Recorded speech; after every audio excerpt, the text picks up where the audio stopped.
We're on. Good morning, good afternoon, good evening, wherever you are watching in the world. Sean Driver, the Red Horde, and it is a trophy match. Wolverhampton, the Wolves, Wolverhampton Wanderers, the U21 squad in Wrexham as part of the EFL trophy. We anticipate this one will be a smattering of attendance, but more importantly, we'll include Jason Smith, who's taking in his second match during his trip through Wrexham and then up into Edinburgh. And he sent us pictures previously, and he's having a blast, and he's demanding and expecting that I go shortly. It's almost ordering it, and it's going there. Brendan, I assume that you're on screen with me. How the hell are you? Good. How are you? Oh, I don't know. Busy. Combinations, work, move. I finally got in the mail a shirt I ordered forever ago from the sorry? Yeah. I missed that. Yeah, I had ordered an extra shirt from the summer tour, and it never arrived. I guess it arrived next door at my neighbor's, and he's kept it for months, and I finally got it. So all excited. The good stuff there. I went with the yeah, I saw that. The Red Horde one today. No, life is crazy. I'm not going to point this camera anywhere else in the room that I'm in because I'm surrounded by boxes. I am going to embrace this 2 week and a half window that we've got until the next game because it's going to be busy. If you're watching this on X, if you're watching this on Twitch, feel free to come and join us. The chat on YouTube, you'll be able to do all that sort of stuff, subscribe and get involved in that as we take in the lineups and all those sorts of things. I am still looking to find the Wolverhampton roster. I didn't get that. We had to sort of rush this together as it's lunch period. Everybody, there we go. We finally found it. It's lunchtime over here, and so everyone, like Brandon and I, sneaking time away for lunch to end up getting this done and watch the game. The commitment to all things Wrexham never fades, even when life is absolute madness. I don't know if I actually sent you the lineup for today, but I can walk us through it, even in the absence of it, in all of the lineup too. If you do go onto the Wrexham site, and you I think you can go onto like matches or whatever, and eventually you can get to the live updates, lineup stats, and so on, and you can see the Wolverhampton. Perfect, because FOTMob doesn't have it. So I'll click around there just while going through the starting 11, because we've got here 25 minutes to kind of build this one up and have a couple of chats about some of the things. The starting goalkeeper, Callum Burton, that's standard. We've seen him now for our EFL Cup games and our trophy matches.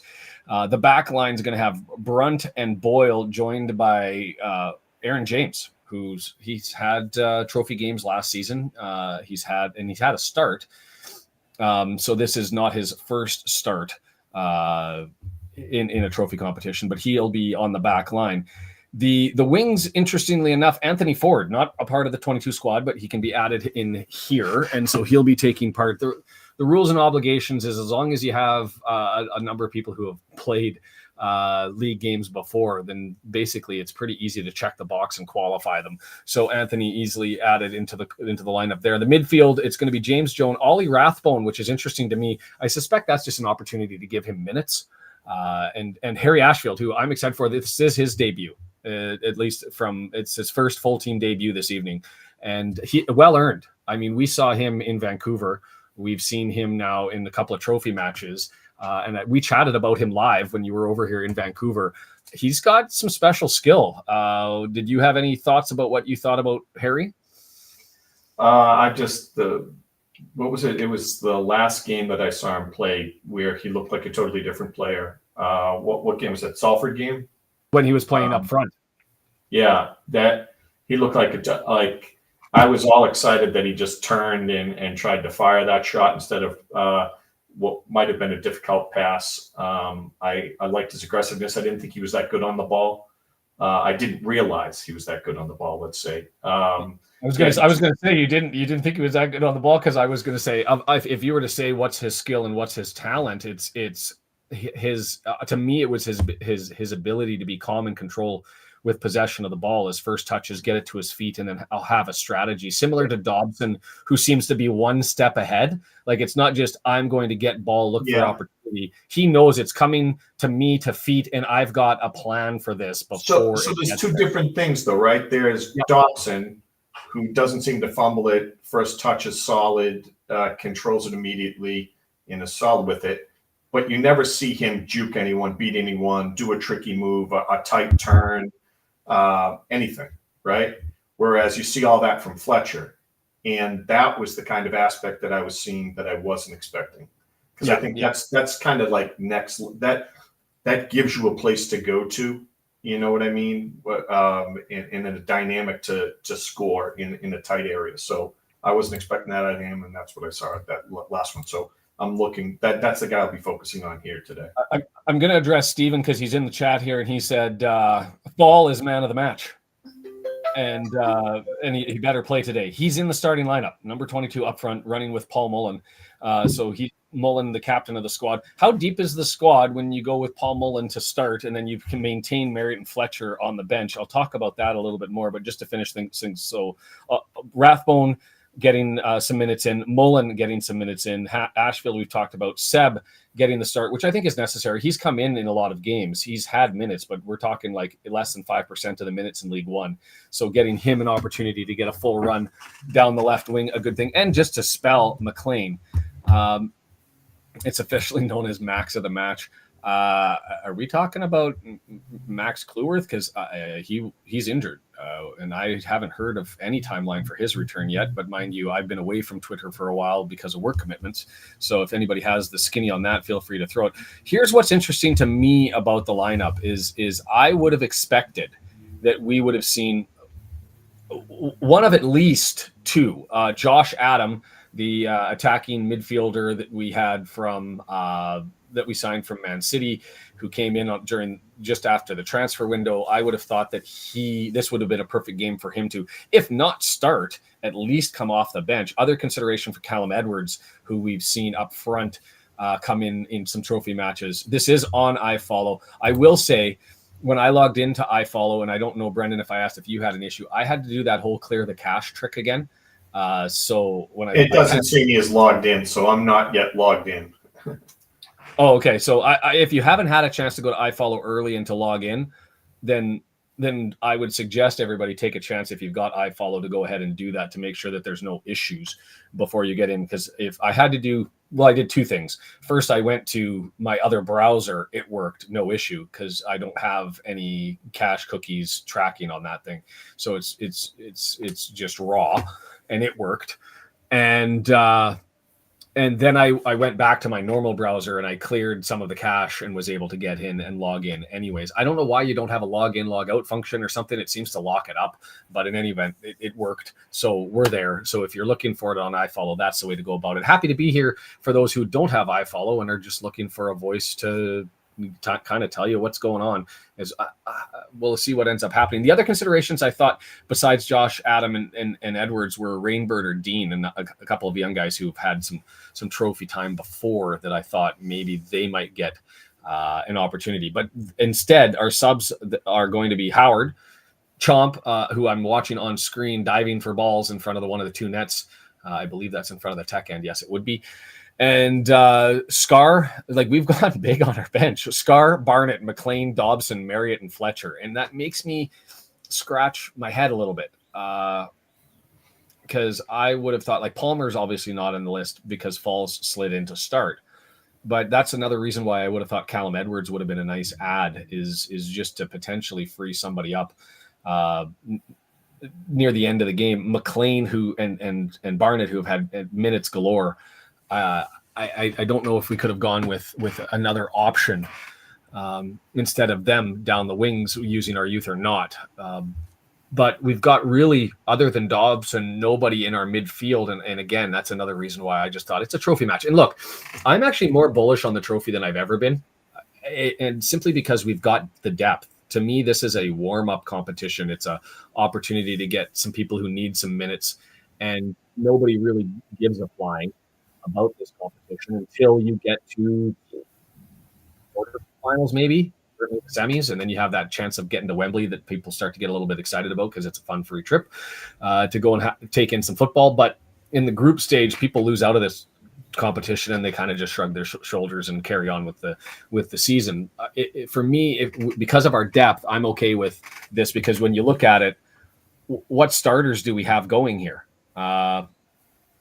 None of them, arguably. I mean, Paul Mullen certainly, with time and looking for more minutes. Ollie Rathbone would be a potential future starter if he gets more minutes. But other than that, it's all young bucks and guys who need minutes. So I don't know. What's your take on the trophy, and whether we make a run, whether we bow out, whether it's a good thing, it's a bad thing to go into the playoff round of 32? Any thoughts on that?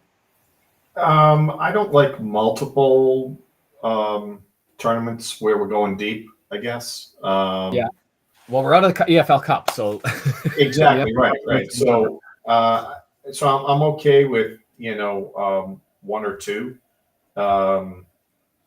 Yeah, I mean, I like the idea now because we're not getting a lot of circulation in the roster, and there's guys that we just have to get time for. And if it has to be in these tournaments, then that's the way to go. I care less about the winning and more about the, getting guys out there and getting a good look at them, like Faal. Yeah, no, I'm with you.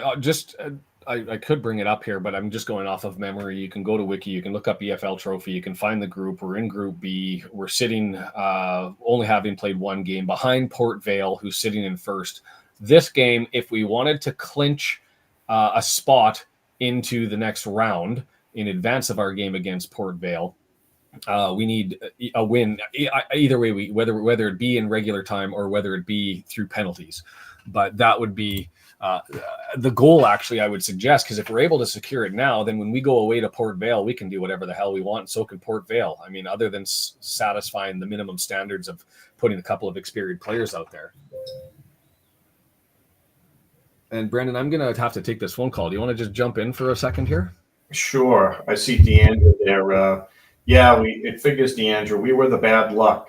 Or maybe I was the bad luck. I was in on every women's game. They finally won, and got 2 goals kind of somewhat late in the second half to make it look like a bigger win than I guess it was, but a 3-1 win finally to start the season, which was great. Hey, A to Z. Yeah, the Mullen Faal pairing should be really interesting. I wonder if they've had any time to work on it. And I don't know if they're trying to turn Faal into a target man, a guy that you hit it into and he knocks it down and spreads it out, or if this is going to be just 2 guys with movement, similar to what we were hoping we would see with the Marriott and Mullen, but just see it with Faal and Mullen. Should be interesting. Excited to see what he does. Yeah, interesting to see Ford back in the lineup. I agree. Yeah, we were talking about that just before you popped on. Was thinking that we would never see him in the lineup again. That's why I also thought it was kind of interesting that we see him and Barnett too, right? So Barnett, I believe, is in the lineup, right? Let me see.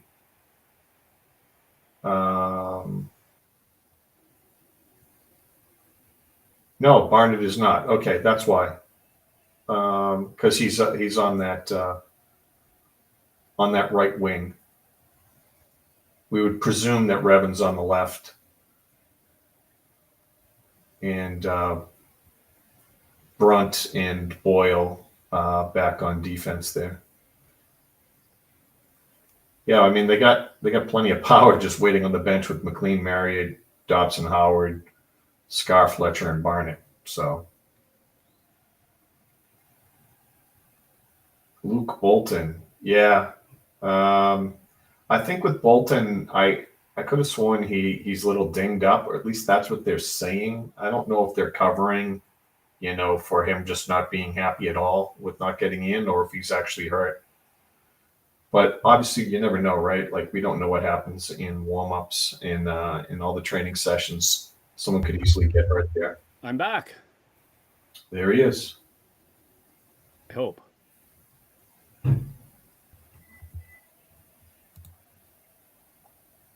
Except I can't hear you. You can't hear me? I wasn't talking.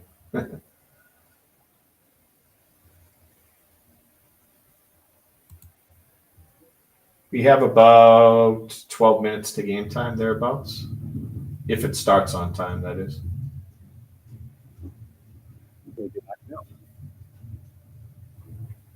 Yeah, we were just talking about the lineup and how they might be running Faal and Mullen together. Sean, can you hear me? Yeah, I can hear you. And do you think that they're going to use him as a target man, or we're going to see something a little different from Wrexham's offense where... No, Faal is Palmer or / Fletcher. Mullen will be Mullen, and it'll be the same setup. I would assume there. Interesting. David Wood highlighting that. It slipped my mind entirely. Luke Bolton has become this season's Billy Waters. Where's he? That's another person who could have been running down the wing, I guess, instead of forward, but or at least a sub off the bench. For us, what time of the day we're doing the lunchtime or afternoon? Lunchtime for me, afternoon for Brendan. And Deandra Colombia is off the list. In South America, we're looking for Bolivia, Paraguay, Venezuela, Ecuador, and then the Guyana, Suriname, and French Guiana up at the top there to join us. If you're watching from somewhere unique, let us know, and thank you, A2Z. He's got an injury. 590,000 pounds, Travis, was what the report was from James McLean on Fozzie's podcast here recently. And so that's going on now. And I don't know. For me, we were talking about the trophy stuff before I ended up going away. I'm with you. The fact that we're out of the EFL Cup, I mean, the FA Cup, you 100% you put your best lineup forward. You go for that. There's money involved in every step along the way. You chase that down. You look to take some scalps. Yeah, you throw everything you can at that competition is the way that I look at it.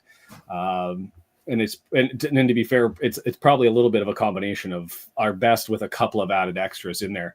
But we'll see how that one goes. I'm going to try to bring up the match center because you said it's in the match center where they've got the lineups. Yeah. I've never used Wrexham's own website for its match center. So let's go ahead that's and why I do used that. to get it. When they post to X, they also post the lineups. And they do other news in the little stories and bits, or they used to anyway. Good stuff. And I'm being called by my wife. Jesus, it never ends. Busy day. Oh boy. So we'll see what's tracking there. Maybe she lost a key or something. Hopefully it's nothing urgent because she knows what I'm doing. So it'd be weird for her to message me while we're live. But in any event, we are a whopping 9 minutes away. So the reality is of their starting 11, because they're so young, U21s, I have no idea what to predict. I saw Steven say 5-0 was going to be his. I don't think that that's going to be the case. I think that we should be able to take it handily, but I'd say a 2-0, 2-1. Usually you see these kids who've got some capacity.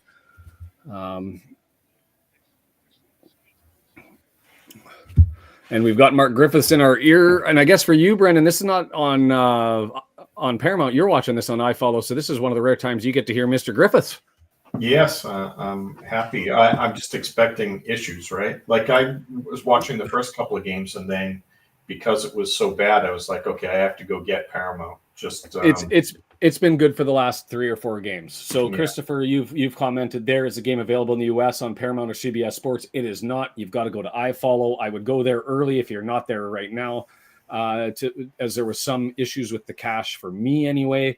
And I had to get creative, but it sounds like it was just a me problem. I posted around and search and nobody else had that problem. So Bolton and 40 will get kicked out in January. That's probably true. I'm curious. And I raised this at the end of the last match that we had with Northampton about what the potential is in the January window. And so we've got 8 minutes, and I'm curious what the chat will end up saying about this is what happens if in League One we're sitting in and around second place, relatively secure, somewhat within arm's length of Birmingham.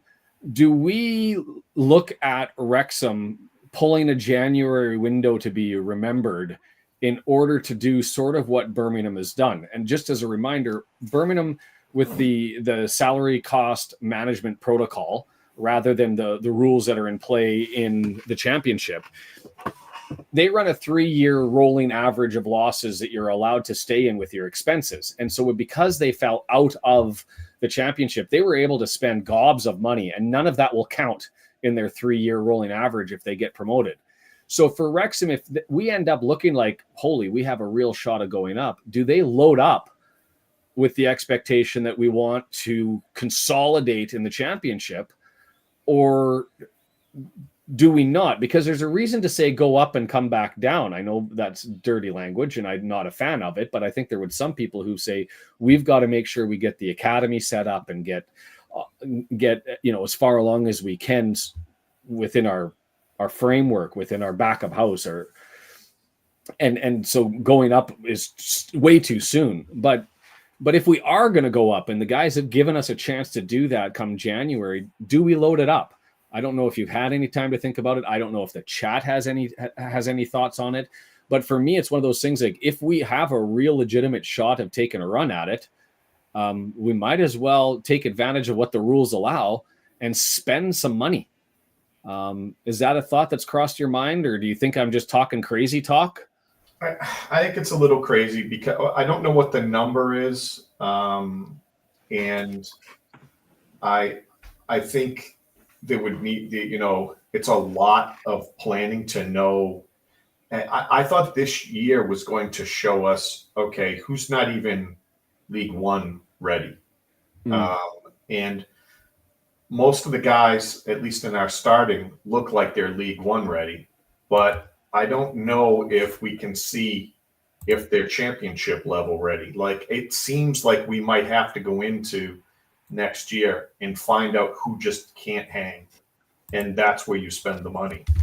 The only thing I could say, I don't think you want to bring people in mid-season if we're working well. Like you said, if we're doing well, see if you can plan for championship.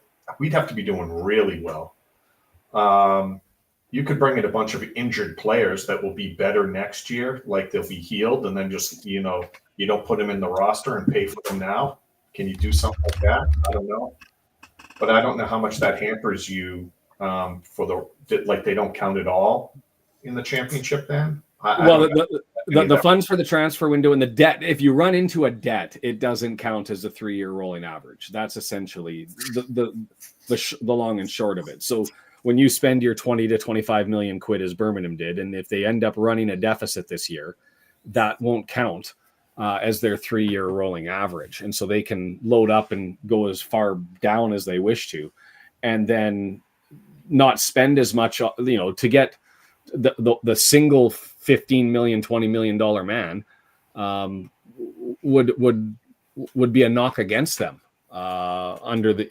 because of the losses, and they can get away with that signing, and maybe Birmingham even actually loads up more come January. Will yet to be seen. But for us, if the guys have, it's one of those things when the players have put the effort in and given the opportunity, do you reward them, I guess, with some of them potentially losing their jobs, but by putting in new bodies? I don't know. It wouldn't surprise me if it ended up happening, is what I'm saying. And it could be a January window to remember. If we're not in a position where it becomes an issue or a threat, then maybe we hold par. But if we're going to go up, then we might as well go up and do what we can to sort of sustain ourselves, even if it is towards the bottom of the championship. We'll see. I should also add, next week there is no game, but the Terry Fox run is happening in Wrexham next Sunday. And so that event is happening. And I know Mark just referenced that there was a bunch of stuff related to that in my ear set. So I don't believe that the game is on Sky TV for all of my stuff, and I haven't checked it. I'll just go to livesoccertv.com is the website that I use.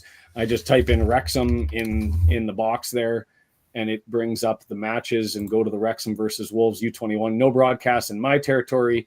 Scroll down to international, and it is international coverage. It's Sky Sports Plus is the only place you can get it in the UK or Ireland, or if you have a I don't want to say it, dodgy stick. But yes, Deandra did miss a hell of a game. The women able to take, what was it, a 3-1 or 3-1 win away to Aberystwyth, and so they've moved up to 6th on the table.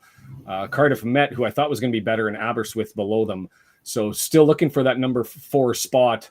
And they've got it looks like it's going to be a challenge this year. It looks like there's 4 or 5 times. Barrytown may be the surprise so far, 2 wins, 1 draw, and 1 loss. And the New Saints going to be above them right now to look and try and get into that 4th spot. We'll see how that all transpires as the season progresses, and we'll have to see when I can actually do a game, but it's not going to be soon because the world is just too crazy. The players making their way out. What are we going to say? Jason's there today? Jason is there today, and I believe that he's not in the COP. I believe he is he in the Macron stand for this one? I think that's where he's at. Well, they don't look full, so I don't know if they're going to be in the COP or not.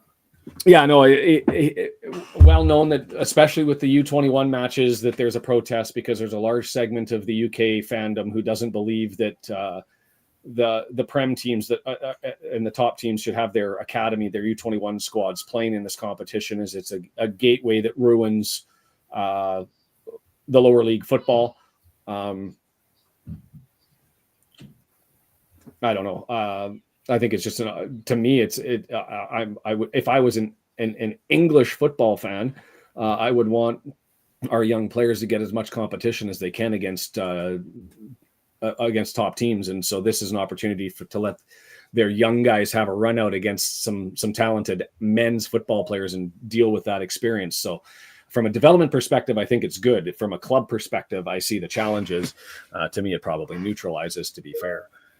In any event, a couple of things just to take care of as we get ready for kickoff here. This game, as with all of ours, brought to you by our sponsor all season long, ad-free, ultimatepromotions.com, ultipromo.biz, ultimatepromotions.com. If you're looking for pins, if you're looking for medals, if you're looking for badges, they 48 years of experience. They've got some large international companies. They do their thing. So check them out. They'll make pins like this for you for sports trading, for medals, that sort of stuff. We've got Wolverhampton over top of the ball. Wrexham going towards the empty cop. It's going to be the Wolves going towards, in yellow, going towards the tech end. And we're about ready to get this thing underway. And did I have my order right? Yes, I have my ends right. And we're underway. So we'll soak this one up. If you're on Twitch, if you're on X and you're watching this, feel free to come over to YouTube and get involved in the chat and hit the subscribe button and take in all those things, as we are 15 seconds in starting right now with Burton just with a handle on the ball. And it'll be a while to figure out exactly who all the characters are. Ashworth ends up at Mo Faal, comes all the way back, plays it nicely, and that's handy. And it gets back to Boyle on the left-hand side, and it's going to be Brunt taking the middle of the pitch. So that means Aaron, as he normally is, will be on the right-hand side of our back line. Up to Mr. Ashfield on his familiar position when he is on. He did play up front against Salford City, but the times that we have seen him has always been sort of in the same position that Lee has occupied, and that's where he's at. Aaron James and some added possession with no press from Wolverhampton. It gets back to Burton, and we settle in. 1 minute and 10 seconds coming up in 3, 2, 1. Mark? The chat is quiet. The trophy match, you have to be excited. This could potentially build up, at least as if we go through, I would say, the round of 16, the quarterfinals.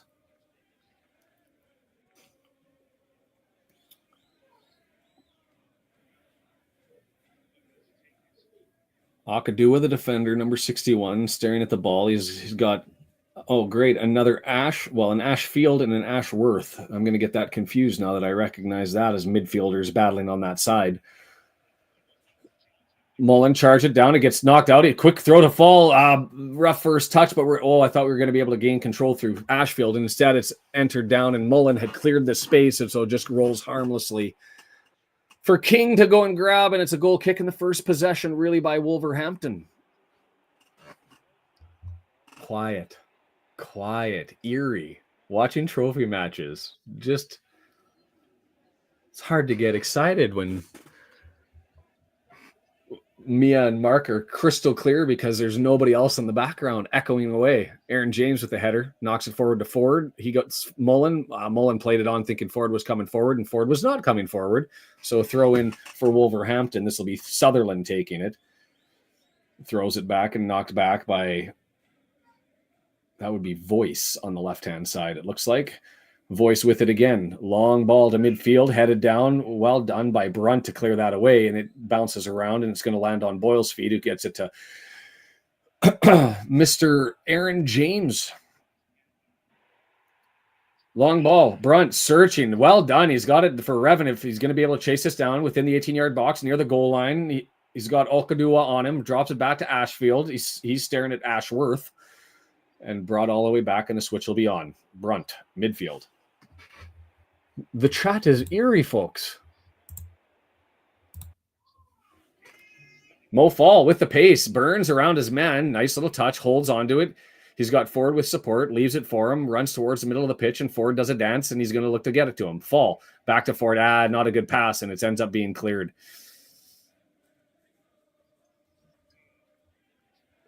Scuffed that one and drove the pass into the ground, and so it died, got its way to Ford, and was easily intercepted. But we've been able to get control, and it's Rathbone here. And yes, Deandra, the like button. Let the algorithm know that we're here. Bring in more people, and Faal. Well done to come back and gain secure there. Well, I will take that. Standard 5-3-2 for us. Rathbone looks like he's playing typically where Dobson is. Brunt's playing in the middle of the three in the back, and that was a long ball that was pretty much useless. Bombshell. Is this just a scrimmage? Some would say it is. Slightly more than a scrimmage. In the sense that if we win this, we secure our spot in the round of 32 for the trophy competition. You know, not a lot of money in this competition, but you do get your opportunity to get to a final in Wembley if you're able to work your way through. And so we've already got a win against Salford. And for me, it's an opportunity for the young guys and for those who haven't got a lot of minutes to get out there and have an actual run. So Rathbone up trying to get it, not able to, played forward, and well done by Aaron James to just clear that the other way. And the Wolves grab possession again. Kundal down the left side. Plays it back to Ashworth, who gave it back to Kundal, and Kundal goes the opposite way to Okadua on the right hand. Oh, Mabete, on the other side. Okadua had moved all the way forward, so it looks like Mabete and Okadua over on that right side, but Okadua playing more like a wing back, it seems, at the moment. Whenever Moles plays, I'm excited. I would love to see him just find his legs and put the pressure on Parkey to make a real tough decision every single week between Marriott, who's rolling, and Mullen with all of his promise and opportunity, right? If Mullen can grab a couple, at least one, but preferably a couple, we'll be all right. That was James Jones putting the pressure on, and he gets knocked back to midfield where Pond grabs it and plays it forward, and nice little interplay there between that looked like 45 Barnett, the striker, all the way back, getting it to Mabete. Mabete forward. Here come Wolverhampton. The first opportunity they've had looking at goal, just running right through the middle of the pitch before it's knocked away. James Jones, sliding tackle. James and Jones and Ashworth and Ashfield. I'm going to get confused.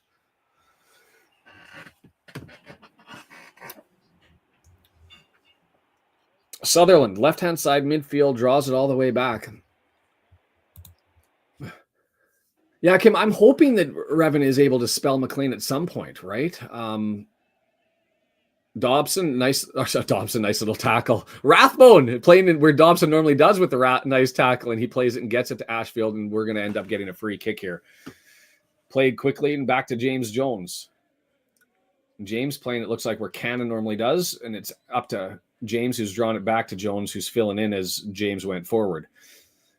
Brunt, switch on over to Boyle, left-hand side, moves it forward. Revan, he's got Ashfield there. He's going to try to beat his man. He does. He gets by Okadua. It gets pushed down. We'll get a free kick from 19 yards away from the goal line up against the touch line.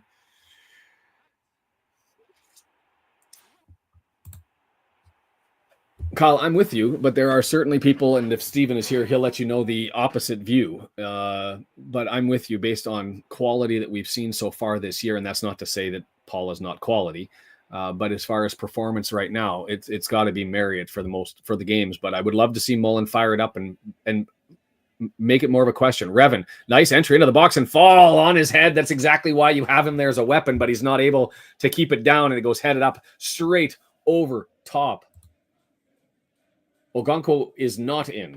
Callum Burton is in, and Chomp is on the bench. Yeah, I actually would have liked something more from Faal on that one. He just right on top of him. He was towering above the center backs. It came served right to his head, and he just got underneath it. And so as a consequence, it goes straight up over the net rather than him being able to get it down towards goal. You know what? Every time I see Reven and Brendan, I know that you're a fan of him. He's everywhere, and he beats his man, and he stirs the drink. He creates, and right there, he was there on that one. I think that slipped out of Boyle's hand, got a handball, and I'm not going to give it. We'll just get the throw. Shout out to the Hawkins cheesies, which I would love to eat right now. Haven't had my lunch yet, but a little too crunchy to be eaten while I'm chatting with everybody.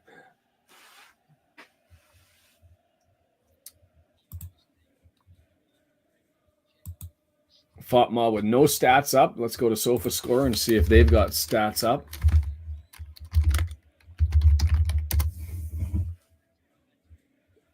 It is evidence of how little people consider the trophy as Ashfield takes a stab at it, but it ends up going over his foot. But Brunt is able to step up and clear it back to Ashfield. And this is where he puts his work in, and he gets a push and he gets a shove, goes to ground and gets a free kick. And that's Rathbone up there, leaving it for Revan, and it'll come back.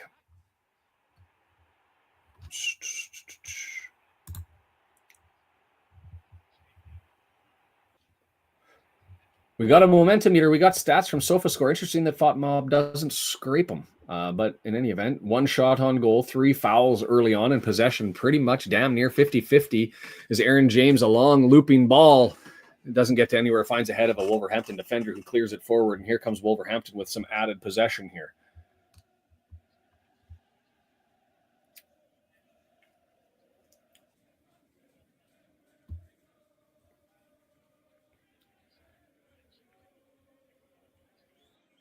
I'm just looking and trying to figure out. Alfie Pond gets it all forward, and that's Ashfield. He's got Reven. He finds him, and with his pace, he's chasing it forward. He's got Okadua finding there, but he gets it forward to Mullen. 18-yard box, falls in the middle of the box, over his head and behind him. But it's still there. Ooh, it was just touched back by Sutherland to give it to the keeper, King. Control from Wolverhampton with the footsteps of Anthony Ford right behind him. Wolverhampton with it. Played back by Whitnam, who I haven't said forward. He gets it over to Mabete, and we'll set it up down now through Pond, who's got the armband on for the Wolves. And after a couple of plays, it gets back to Pond, who's now moved it forward. Kundal slides it back. Ty Barnett, who's marked as being a striker, well back on the other side of the midfield stripe, and Mo Fall causing some problems, ends up eking away a turnover, and well done by both the combination of Rathbone and Fall to end up sneaking that one away. Yeah, I wouldn't put, that's why you have the trophy matches, is to give him a spell, to give others. Alfie Pond is Amy Pond's brother. Good stuff. Excuse me.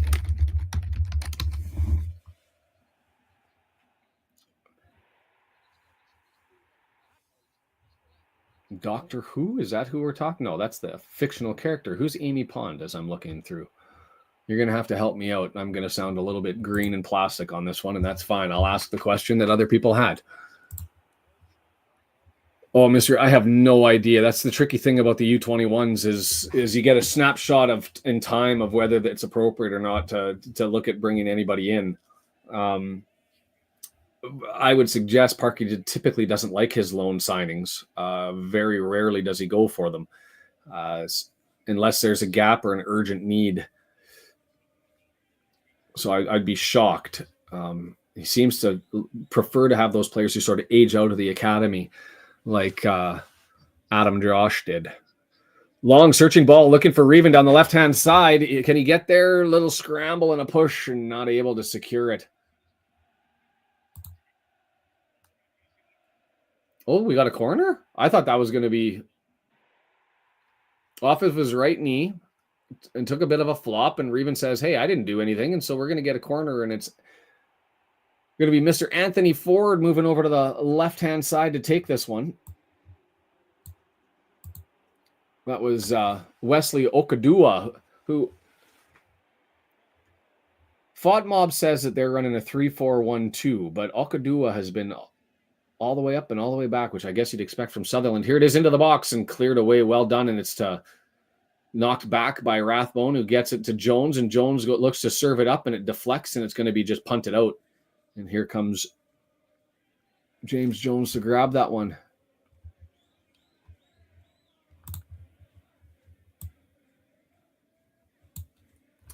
I'm with you, Kyle, but that's what I've been saying is I have no doubt that Mullen's going to find his legs and he's going to be a threat in League One. No concern there. At the moment, you have a guy who's scoring for you and stirring and causing havoc and doing what you ask of him up front, and Paul hasn't found it yet. And so give him these minutes in these games, get him off the bench for the last third in the League One matches. And as he starts to find it, then Parky's left in a difficult decision. And that's where I want it to be. I want Parky to have to sleep poorly the night before, having the nightmare decision of who he puts in, Mullen or Marriott, because they're both firing. That's what I want. Mo Faal getting an opportunity to run for it, but it's easily collected by Caden Voice, who knocks it back and it gets cleared forward. And Wolverhampton struggling to find possession beyond the midfield. And so far, we just haven't taken advantage. But here's an opportunity with Ford. Opportunity for the cross. It's intercepted, knocked down, and that, I believe that's a Whittingham, who'd be the slightest man on the pitch at the moment.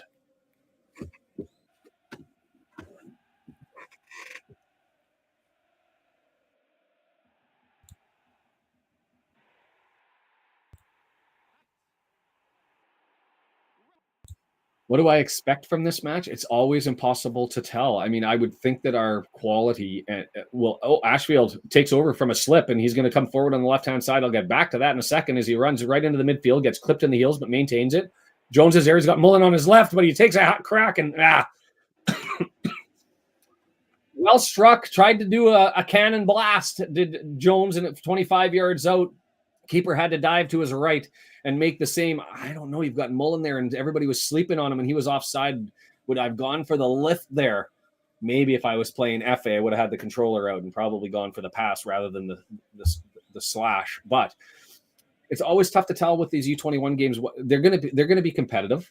They're going to have some talent, but they're not savvy yet. They're all young, and so it's young talent without that cagey savviness as that one gets punted out, and there'll be a throw in here that the Wolves will end up taking. I'd like to think we'll take this 2-0, maybe 2-1. As the challenge for Wrexham is we don't play these players together in any competitive matches for extended periods of time. So this is just sort of training ground, go where you think people are going to be without having that sort of sixth sense of where they're going to go to. So Sky joining us, and that's why I responded. So I appreciate it. Yeah, Chris, for the league, I would love to see another promotion back to back for the first time through the EFL. The only time you've seen 3 back-to-backs were in the lower divisions. Basically, I think as high as up to the 6th tier. Oh, good, Kyle. Glad you enjoy it. And it's not Whittingham, is it Ashworth who's the slight one? I'm trying to figure out still the Wolverhampton players, as that was knocked too far and it was turned over, and we've got it now. Aaron James with it on the right-hand side, moves it forward. Jones gives it back to James as we're looking to move it and advance it, but instead we go backwards to Brunt. Brunt in the middle of the pitch, moving forward, looking long, doesn't see anything, so he goes to Boyle. Boyle up to Harry Ashfield. He and Aaron James, the same age essentially as these guys that are for Wolverhampton that are out there. So interesting to see how they match up, having signed professional contracts. Ashfield pushed, knocked, and he says no foul there, says the referee, and it's going to go.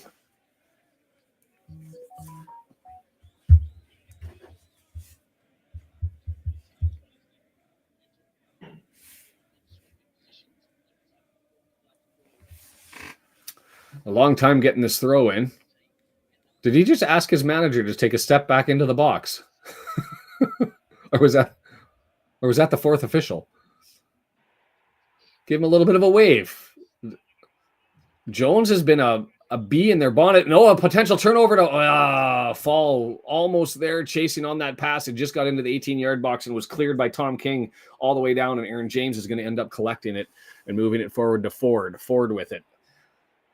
Slides it back to Brunt. Brunt, the press a little bit on here is that Wolverhampton moves forward more than they have earlier, but it's cleared up to Ashfield. Midfield strike. Looks to find Revan. It gets through. Revan, and he's got Mullen there, but it just rolls a little bit too far. Mabete is able to clear it to King.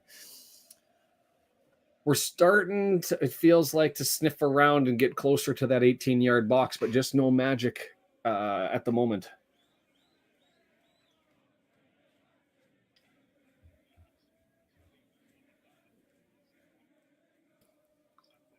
Friendly reminder, if you're watching on X, if you're watching on Twitch, come on over and join us at YouTube. This one gets advanced forward, knocked down by Ford up against the touchline. Mullen's there, but he just goes with a different option and draws it back towards the midfield, and the switch will be on, but miss kick by Jones, and Boyle has to collect, and we reset. Brunt, long, searching ball. They're loving Revan down that left side, causing problems. Knocked, loose ball, Mo Fall deflects it, not able to collect it, can't, and it's collected by King. Shout for the penalty, but I don't think it was really there.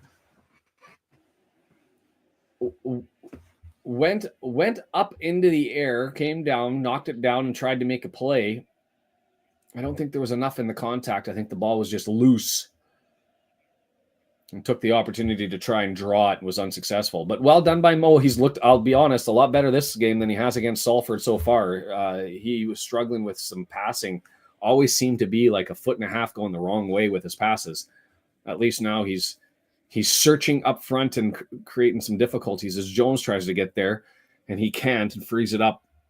Luke Kundle over on the left-hand side.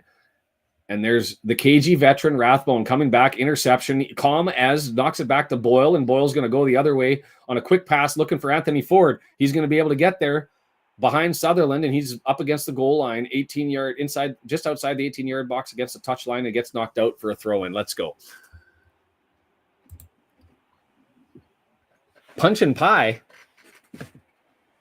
I ain't got no punch and pie.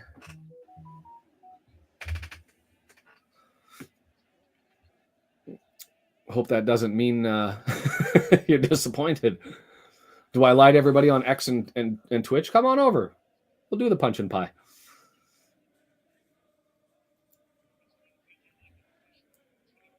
So we're going to be 25, 27 yards out. Not 25 yards out. Mark got it right. Anthony Ford's going to line it up. One man in the wall. Going to be Finley Ashworth. Probably too far to end up having a crack, and we've got everybody lining up. This is where you look for the top of Mo Fall's head. Or Mr. Boyle.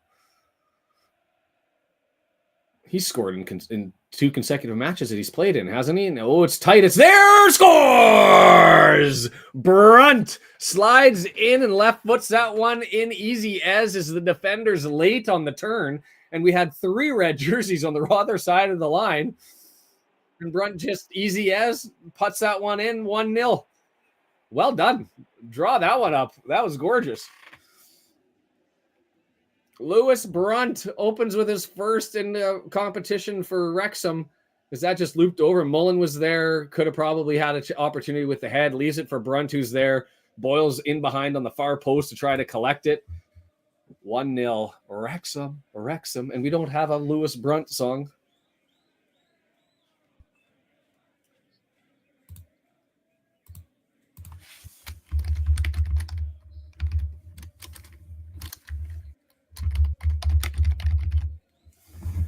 Do you go with a James Blunt song? Do you convert that for Lewis Brunt? Does that make sense?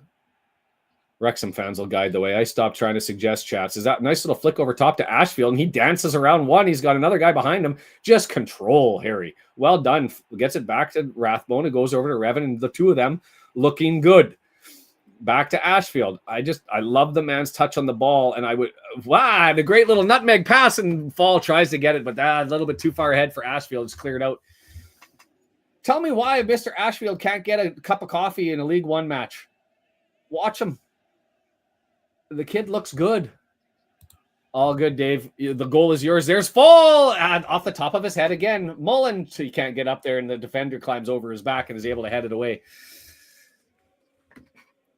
Is that a lack of experience thing? Is that just a youth needs some more education thing? But that's two headers in a row that he's been on the wrong side. But a good little collection from Faal on his feet, but he loses it as it's stabbed away. Mullen out there digging. Faal up there dinging. Rathbone with the turnover. Oh, flicks it forward from Mullen. Oh, great save. Right footed, reaching, slashing over top to end up knocking that one down as Mullen had it. Went down early, probably could have gone far to the net, instead puts it right where the keeper is, who was going down. Yep. Oh.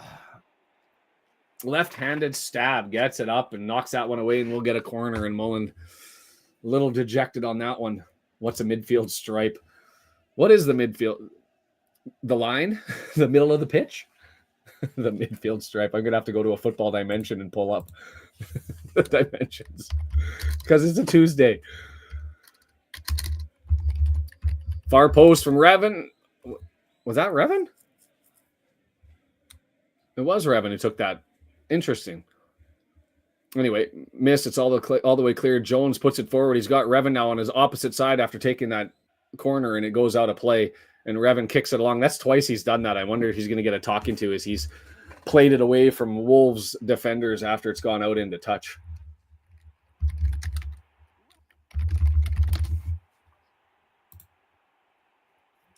Halfway line, midfield stripe. There we go.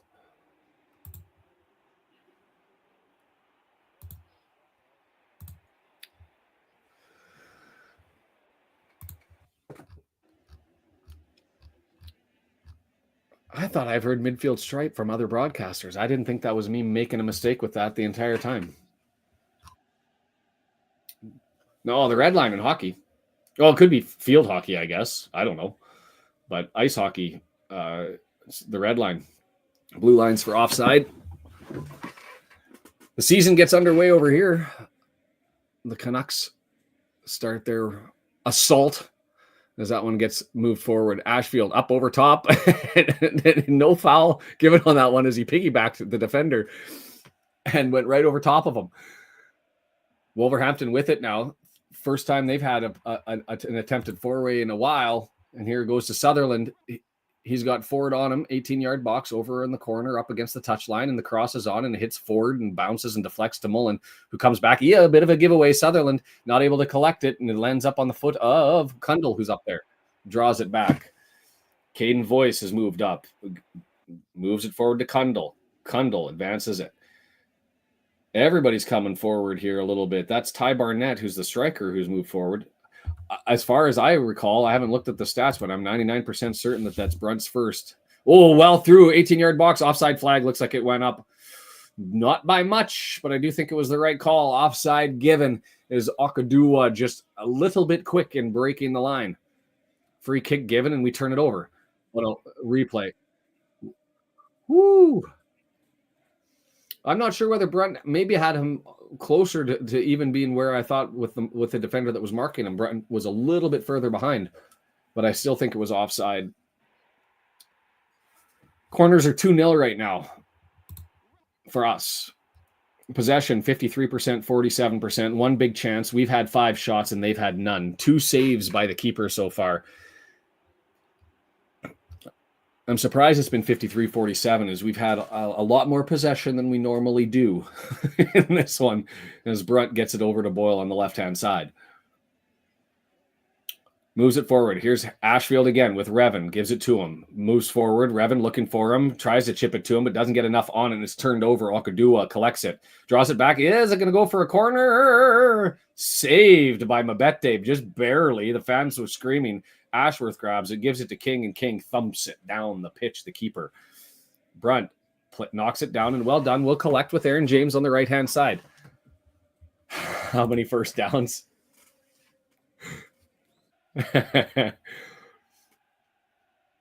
Well, we haven't been looking for long, deep passes down the field, so I'll say there's been a fair number of first downs as we've been looking to pass through the midfield more than we probably normally do. Jones with it. A little bit too aggressive in his attempt to tackle there of Luke Kundle in the middle of the pitch. I would like to see, do they do this as a metric for testing where they have that in basketball, that standing jump test where you go up and you knock as many, the vertical test? Because Brunt with 2 headers now, it looks like he's on a ladder up over top of people. I'd like to see who wins that competition, but my money right now, Vegas odds, would be on Lewis Brunt just based on what I've seen. The guy can get up. Oh, that's going to be a foul. Yep. A little late with the leg coming in by Rathbone. Yeah, I certainly can run through the lineup. So Burton's in net. The back line's got Lewis Brunt in the middle of the pitch with Will Boyle to his left. Aaron James is on his right. On the wings, you've got Seb Revan down the left-hand side. You've got Anthony Ford, who drew into this one on the right-hand side. In the middle of the pitch, you've got where Dobson normally is, you've got Rathbone. Where Lee normally is, you've got Harry Ashfield. And where Cannon is, you've normally got James Jones. And then up front, Paul Mullen and Mo Faal. And the interesting thing, no youth on the bench. Long ball into the 18-yard box for Wolverhampton. Faal all the way back. They're able to flick that one on, and we're going to get a free kick. Got a bit of a shove in the back that the ref didn't like. Interestingly, for the subs, Chomp is on the bench, but no youth. I thought Josh Adam. Oh, an extra ball came into the pitch, so we'll redo the free kick. Burton's like, what? Oh, I've got another ball. I thought that we would have got Callum Edwards up front as a potential option. I thought that we could have got Josh Adam if he's not hurt, or Adam Josh if he wasn't hurt, drawing into the midfield. But it's more surprised that those two aren't in there. And of course, Rainbird and Dean as potential options on the bench. But instead, we've got Scar, Barnett, McLean, Dobson, Marriott, and Fletcher all looking as potentials to come in on this one, as it's thumped down by Burton. And just swarmed, turned over. Mullen with it. He's got Ford on his right-hand side. Plays it out to him. Here comes the cross over. Revan there, scramble. Everybody bodies falling down, trying to get up there. And it's going to be Boyle who saves it and gets it back. Rathbone, right foot, middle of the field. Loops it. Faal. Faal. I don't think that was a shot. I think he was looking for Mullen. And Rathbone's up there. Scramble ball. 18-yard box cleared. Revan back. Up in the air, and there's Ashfield with it. Jones bounces it down, and we're going to get is that a free kick, or what are we doing here?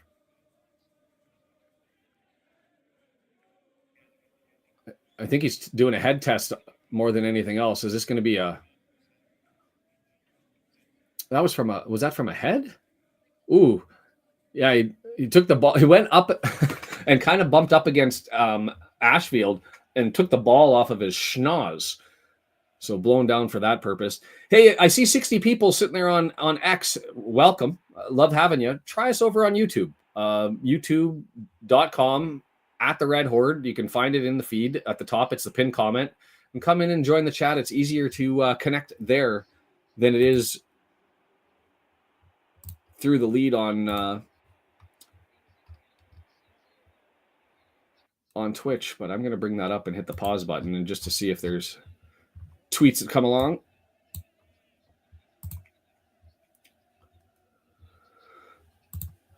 George is hoping for 3 corners. And with Pena as your name, George, I'm curious where you're watching from. As always, wherever you're watching from, if you're from a unique country, feel free to put it in there. We've got 55 and counting. Would love to add to the list. Rathbone's been everywhere with the turnovers, not so much the tackles, just interceptions, and Revan just runs by 3 guys, and with the ball continuing to run into the box, 18-yard edge of the area, and the pass tried to square it, and I think he scuffed it with the left trying to pass it in there, didn't get enough mustard on it, and it died before it got to Mo Faal.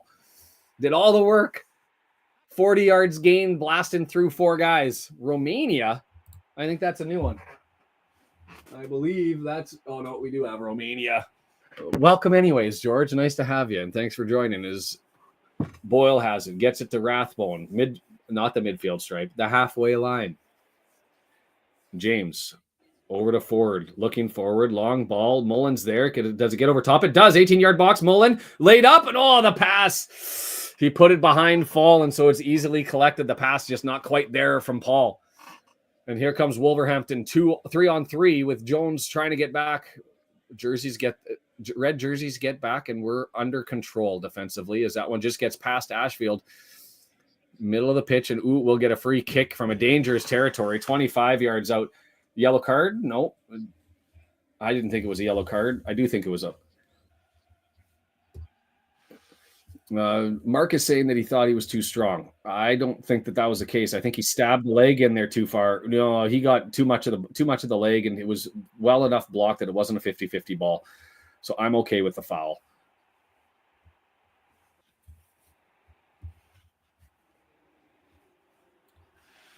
No, Mia says it was a good challenge, and I'll take her point of view. She's 4-man wall, 5-man wall.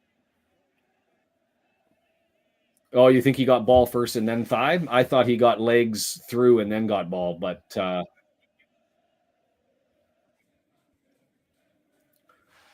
2 men standing over it. Right footer up and down. No, doesn't get down. Just got up and over the top of the net by about 3 feet from Ty Barnett, their striker.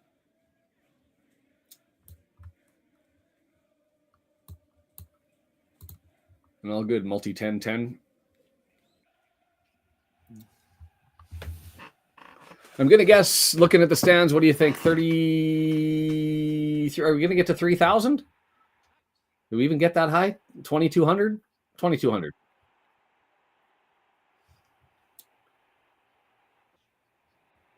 And the cop's completely empty. So in any event, it's certainly nowhere near full. It looks to be about a third on 3 sides. Maybe that's more. Maybe that is enough for 3K. We'll see. We're not used to seeing the Kairos this empty to be able to end up guesstimating what potential attendance is. For those who haven't joined late, largely there's a large segment of the community that protests, the football community that protests. Helen from Andorra absolutely counts. Write that one down. That's a new one. Andorra, a country that I've always wanted to go to, was fascinated about, nestled neatly between Spain and France. Mountainous. I've always been a fan. I don't know why, of Andorra. If I was in that area, I'm definitely going to Andorra and taking it in. 56 countries and counting. It is, isn't it, Vince? I mean, you look at it, we're in a trophy competition, and our bench is full of guys with tons of minutes, and we've got Paul Mullen and Rathbone out there. Still looking for East Timor. The constant continuing inside joke of Brendan provided the tracker map here to scratch off as we get countries. And I accidentally scratched off East Timor. I don't know why. But yes, welcome, Helen.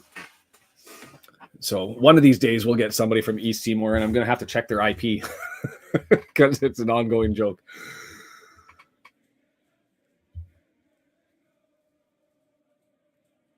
Oh, yeah, look at... Oh, the Macron is pretty full, actually. With low attendance, it could be the first time that a commentator gets booked for a descent. Careful, Mia. If we're looking for potential comments of the match, that might be one. King with it. Sort of a couple of throw-ins and battles through the midfield, but nothing much to talk about as King thumps this one long down the pitch, but it's just Aaron James who's going to collect it.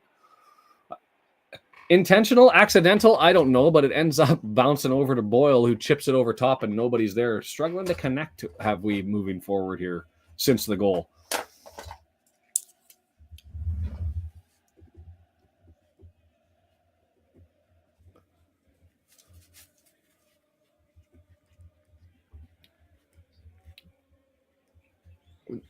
Rathbone's been just a different class for Wolverhampton. Oh, that's all the way forward. Mullen chests it. He's got opportunity inside the area. Loop up over top. Count it. Score it.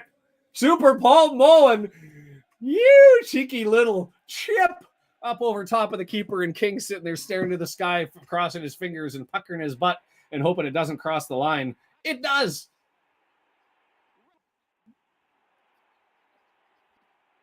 I wanted at least one. We got it. And that's exactly what you want to find is he beats the defenders in behind, chests it down, gets to about 16 yards away, and just loops it up over top of King.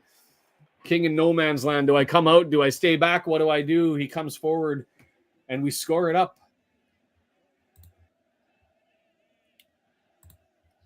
I agree with you, Vince. And as we climb, we'll get more and more. I don't know. Do you have the Super Mullen, the Mullen chant video that you can fire up in the background there, Brendan? Can't do it at the moment. We had a little bit of a sidebar with the tech stuff, so we're going to have to do a reset here after this one. So Mo Faal comes back, grabs it, collects it, gets it to Ashfield, back to Faal, neatly over to I keep wanting to say Dobson, but Rathbone playing in that position. Wolverhampton able to collect, though. Forward to Barnett, their striker, who's come all the way back. He plays almost as though he's a midfielder. And another long searching ball up there for Mullen to go and chase down. It's Alfie Pond that has to go out there to take him as Mabete falls in behind him. He draws it back to Ashfield. He's looking. Right-hand side for Anthony Ford. Well done. Pass. Knocked down by Ford. Into the box. Headed away. We'll take a corner on the right-hand side, and that'll be Seb. Coming over from the other side is We've Got Mullen. Stephen Reed, I'm sure you are a happy man right now. 2-0 for the good guys.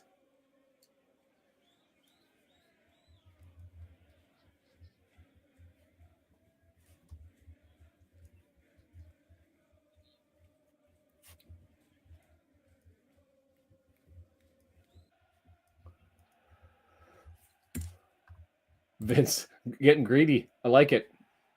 Rev going to go with a left-footed in-swinger from the right-hand side. Sky calling 4-0 as a full-time score.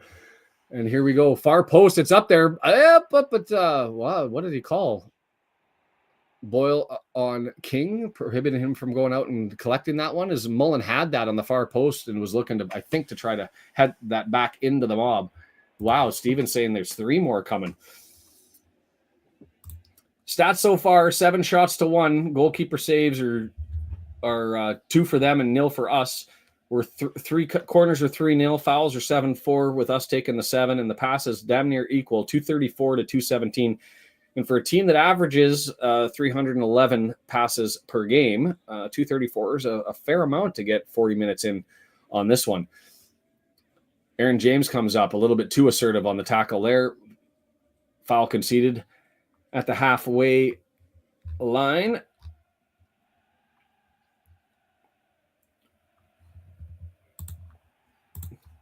And this one also presents an interesting dynamic as far as the next game away to Port Vale, in the sense that both teams will have secured their spot into the round of 32, top of the table for what it's worth.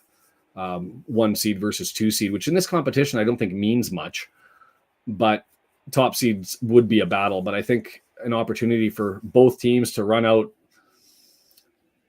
the C+ squad, should they so choose.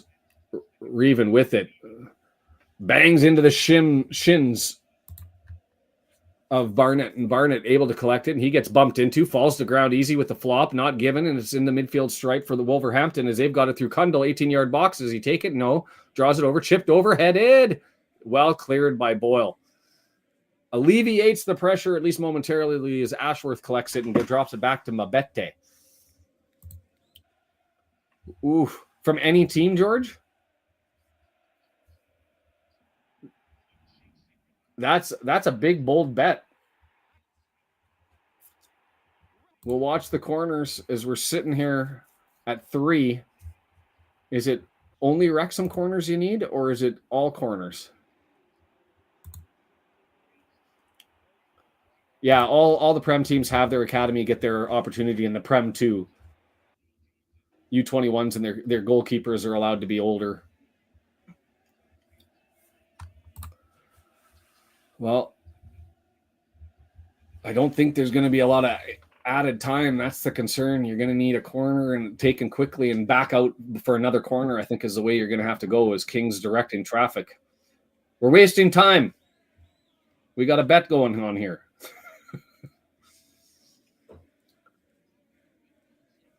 I'm curious as to how much you had to put down to get up to 600,000 euros for that.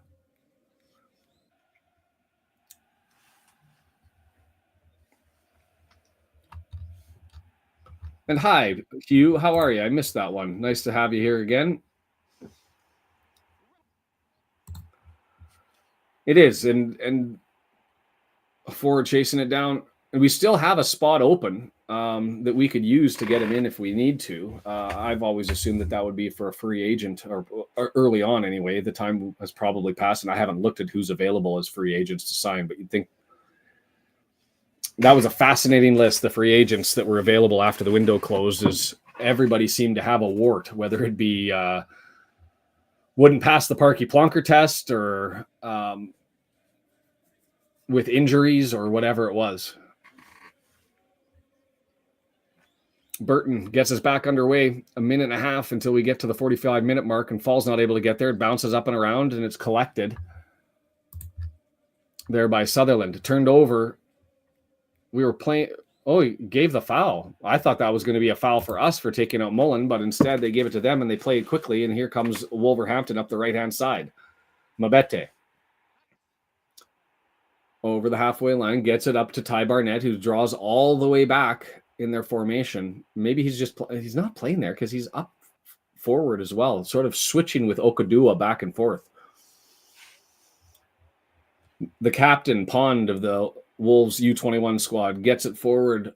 Okudua, Barnett, back to Barnett, halfway line, and they're going the wrong way for you, George. Their entire lineup would be U21, except for I haven't checked Tom King's age, but usually the keepers are over age. Tom King, footballer, soccer goalkeeper, 29. Is that right? Yeah.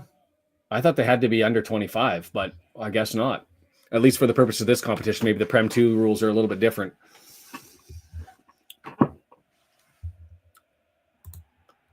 And yes, Ashfield, James, and Faal is a U21. He doesn't count. Had to do the math. I did a quick hors d'oeuvre video on that one where the regulations that were made have a typographical error in them. Somebody lazy on calculating age. Kept that one away. A minute of added time for you, George. That's the spot we were saving for Billy Sharp. Yeah, or Billy Waters. Let's bring in a Billy. It's Mo Faal. We'll do that.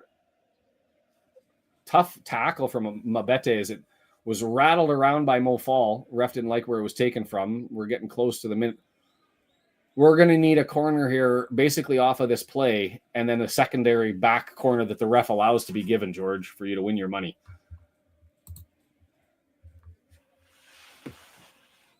Back to Brunt. Up to Rathbone. Hey, Giselle, how are you? Nice to have you join us. We have held possession in the first half. Haven't seen this all year, and so kind of a novel thing. And surprisingly, 46%. We're still lost on the possession battle in the first half, but a 2-0 halftime lead. Good stuff. Mullen finds the back of the net. Brunt opens his account in a Wrexham jersey with a beautiful entry into the box and just chipped that one forward. A little bit clumsy, but you'd expect that with the height and being 21. You're going to get a little bit of Bambi until he finds himself, but he's been better than he was in the Salford game. The Salford game, I was scratching my head and wondering, what do we got? But he's been better. His headers are the area that surprises me because he's had 2 that have come to the top of his head and bounced up over top. That's an interesting take from Dave. Faal not just clumsy, but also lazy. I thought that the effort was there. Interesting. Brendan, what do you think Mo Fall's performance as far as the first half goes? More effort than the previous time, but the previous time the effort was almost non-existent. You want to know? I would say this: he's covering a lot of ground because he has long strides, but he doesn't look like he's running hard. I guess like Mullen doesn't appear to be going all out either, though. Like Mullen's, you could tell Mullen's like a gear or two down. But yeah, I mean, I guess if I was fighting to get onto a team, I think I'd be playing harder, or at least I'd look like I was. I think that's probably a fair point that David and Steven think. So, yeah. I'm just going to take a look. The out-of-town scoreboard, taking into account that this is more of a depth battle than anything else, and you often get surprises. But going around Swindon Town, thumping the absolute tar out of the Bristol Rovers 4-0. They're 60 minutes, so they're into the second half. So we must be a late start because there's two teams at half. There's 4 games that started later than us. But of the teams that are well into the second half, Swindon thumping Bristol 4-0, Tranmere up on Accrington Stanley 1-0, Wigan Athletic up away in Carlisle 2-0. As far as Morecambe, correct me if I'm wrong, didn't they go on? No, it was Walsall that went on a run in EFL Cup.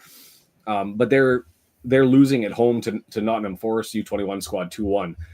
Fleetwood up 2-0 on Barrow. Peterborough beating Stevenage 2-0 at home, and then Rotherham up on Newcastle United's U21 team 2-1. And something that you always like to see, Notts County losing. They're losing to Northampton Town 2-0. And Orient up on Colchester 1-0. Earlier starts, the games that are at the half, Birmingham thumping the Sollops 3-0 in Shrewsbury, and Lincoln City Town haven't scored as of yet. And then the late starts, Crew up on Harrogate 1-0, Aston Villa U21 leading Bolton 1-0. That's interesting. And then you've got Crawley and AFC 0-0, Huddersfield Barnsley 0-0, and audio robot voice. It's happened again. And you can hear me fine, can you, Brendan? I can hear you okay, yeah. So it's an output thing. We'll wait. It usually comes back. It's not on. It's happening every once in a while. We'll get there, and I'll just keep talking until the robot voice adjusts itself, and I'll save from asking any questions, and I'll just hold up the pin maybe and say, "Do this," and while you're there, slide on over to Ultimate Promotions. Good now. Let's do the actual promo and then we'll jump into it. Ultimate Promotions bringing all of the watch-alongs, watch parties ad-free. Paid the money to do so. So I'm hoping that they get, if you're looking for pins for any stretch of the imagination, this one here I had made up for the Red Horde. They are the pressed medals. You can get the hard enamel, the soft enamel. You can get the badges made up, as well as those big medals. If you have a competition, you want to do something unique for your kids' youth sports tournament or whatever. If you're looking to do a sport in games and set that up, you can get those medals set up. So check them out, ultipromo.com, ultimatepromotions.biz. Free shipping, free artwork. They'll set you all up, 48 years of experience. Go and check them out. Who turned on the Dalek setting? As long as I don't sound like a Klingon, I guess that's okay. Brendan, your thoughts generally, first half. Hard to always know what to expect in these trophy matches, but did you have a take on how we performed? The guy that really stood out, I thought we performed okay. Like we're giving far more energy than they are. I'd also say that I would guess a large amount of their training has to do with flopping, because like they're spending more effort doing that than they are anything else. They're not running hard. They get any amount. They stand so straight up. You just tap them and they're going. Like they're not prepared to handle any physical play, nor do they want to try to stand up. They're like, please touch me so I can fall to the ground. It's disgusting. That's the skill that they're trying to show. They're not trying to show any other skills. I don't see anything. it's disgusting. I don't know what their coach is thinking. Like, they look horrible. That I haven't seen any. Usually, you see speed in some amount of on-ball talent, and somebody who's got some talent that you're like, oh, well, hold on a second, that guy's got something special, right? Yeah, those guys are going nowhere but acting school. The other thing that surprised me of it, and I want to see if I can bring up the Premier League 2 table to see where Wolverhampton's sitting in that competition. By the way, I like Rathbone a lot. Are 18th out of 26. 2 wins, 1 draw, and 3 losses in their Prem 2 competition, which does include some championship teams: Stoke City, Blackburn, Middlesbrough, Derby County, Leeds United's in there, and actually not doing bad at 13th. Top of the table, kind of who you'd expect almost. Man City, Liverpool, West Ham's up there, Brighton, Fulham, Arsenal. So interesting. It's practice for the Brem. I'm surprised that the coach didn't change tactics. There was only a press for a little period of time. One would think that if there's an advantage that Wolverhampton would have over our guys is going to be with their stamina that could get them running. And like I would, if I was the coach of a young team, I would be testing my press. And if we happen to get beat over top, I'd take it, especially being down 2-0. So maybe they come out more assertively in the second half and we get to deal with that, as the replay just shows the Mullen goal there. Going looping over top. The statistics, I don't know if you pulled them off a Sofa Score, or if you have them, I can just kind of walk my way through them. You're going to have to walk your way through them. I don't have them on the Sofa Score. So I'll say this. The interesting thing that Sofa Score seems to put together that FOTMOB doesn't is they always have highest concentration of play. And it's certainly been over on the left-hand side for us, Ashfield and Revan getting their opportunity. Come on, Brendis, tell us what you really think. 51% of the passes along the midfield stripe, the halfway line, and 33% in the final third. So we've carried the balance of play positionally, even if we haven't carried the balance of play possessionally. As it were, accurate passes, they've had more accurate passes, 250 to 212. We didn't get there for George's. Heard about your channel from a couple I met at TST this summer. Awesome, William. I'm glad you've decided to join us, and I'm impressed that I've made the way to the TST for a discussion piece. So I will take it. And Sofa Score is starting to win me over, to be completely fair. They've got some extra final third phase ball. You end up looking interesting again. I'm going to have to scroll up. Is 29 of 57 for passes. They're 17 of 26, so not as many, but that's a little bit more efficient they have been. And the long balls, 18 out of 34 have landed for us. They've only gone with 19 long balls. Crosses, crazy number of difference. 5 out of 11 for us, 0 for 3. I've gone through the rest of the stats earlier. Total shot, 6-1. Corner kicks, 3-0. We were looking for 5. Didn't make it there for George in his bet. And then the passes, 285 to 252. The one stat I'd be interested to see is interceptions, because interceptions 7 to 5. I thought it would be more. I'd suspect that probably 5 or 6 of those belong to Rathbone, who was everywhere, as Brendan identified. Nobody really stirred the drink for me on the Wolves side. Did you notice anybody that you thought, hey, that's all right? No, not really. No. Yeah. Rathbone, I was trying to say that before. I thought he really stood out for us. And a different style than Dobson, who he likes his crunching tackles. Rathbone seemed to have it read in advance. Now, whether that's just because the quality of the competition is a little bit lower and he's able to read and get there instead of having to, deal with the tackling as sort of a last ditch because they've got possession, they're coming at him. But he's been everywhere. I've been impressed with him. I've been impressed with Seb. And Harry Ashfield, yeah. I said it. I'm curious. I said it during the match that why can't this guy get a look potentially in a League One match, even coming off the bench? Do you think he has the skill to slide in? I didn't see as much of it today. Like the guys that stood out were Rathbone and Seb. Yeah. Most. They've given the most effort, showing the most skill. So, And I was a little bit critical of Faal with his headers because, unlike his feet, you expect a tall guy at 21 to still be a little bit Bambi on ice and still be finding himself with his feet. And so I'm okay with that. Aerial duels won, by the way, 88% to 13%. That's a whopping number. And Swirly says, Faal looks much better this game than Salford. He doesn't look lazy to me.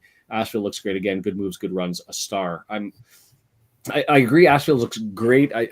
Before he really turned heads, today he's been solid. Maybe even better than solid. He's been good. But Mo Faal with those headers, like, am I wrong to think that if he should have a game that he's on mastered? one of those, I think he's getting. I think he's got to figure it out where he's getting bodied on them, so he's not able to readjust and get it just right.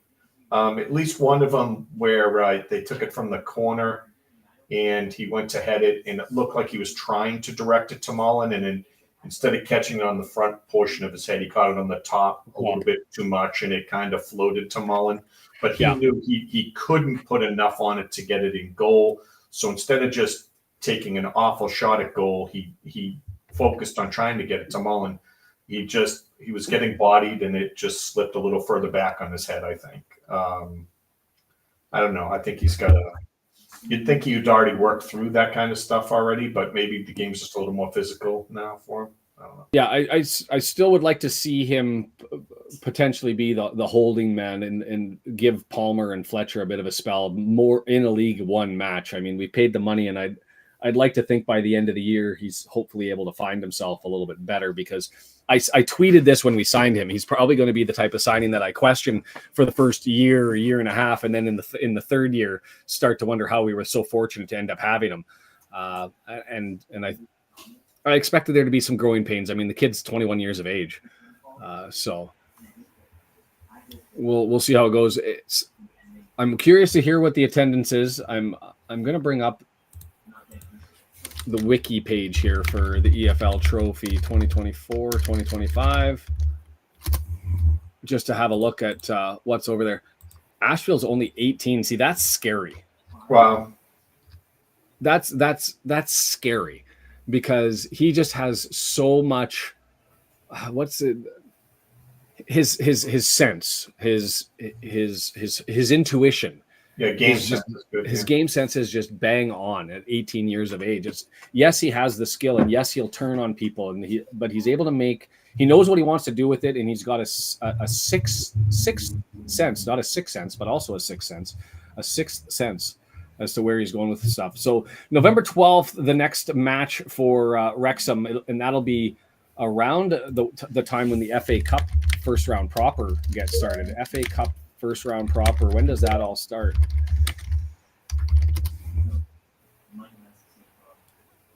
Oh, earlier than that. The draw will take place October 14th. I'm going to have to look up when that's going to be. 2024, 2025. Third round, first round, November 2nd. So we're going to have the FA Cup on the Saturday before, 10 days before, when all of the EFL League One and League Two teams will join the competition with those who came through the qualifying rounds. I haven't looked at the qualifying rounds as of yet to find out who's been eking their way up and staying in it, but let's have a look at the qualifying rounds just to see if there's anybody there who's of interest. Scrolling all the way down, they're into their fourth qualifying round. Chester's still in it. They play Saturday, October 12th. That's this Saturday against Scarborough Athletic away. That's both teams in the National League. I guess that'd be North. As to, are there any low squads that are still seeking their way through? Lots of tier 8 teams, I guess. Hednesford Town, Gorleston, which I don't know these clubs, and there's a tie that's going to be played between Harringen Borough and Lowestoft Town. But those would be Bury. Interesting.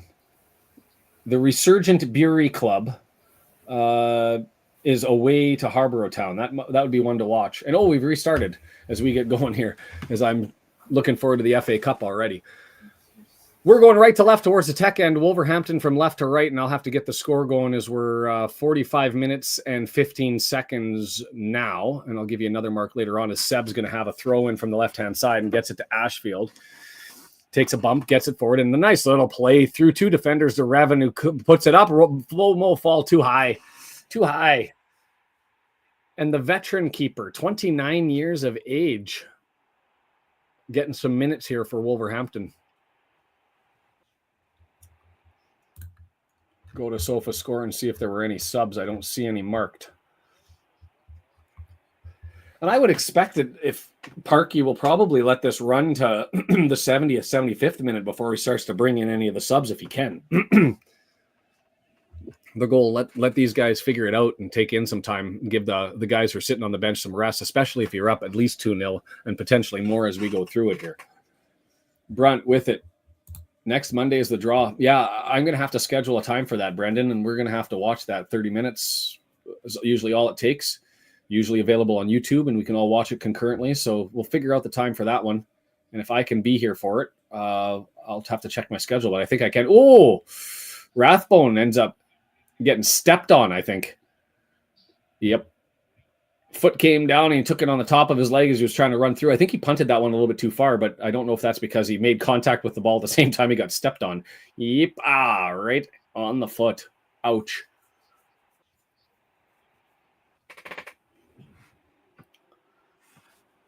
Going to be Ford, going to take this one, what are we going to say, 22 yards away, directly in line with the 18-yard box, the edge of it. Just out in front of it. This is a spot. You might want to try and get it. No.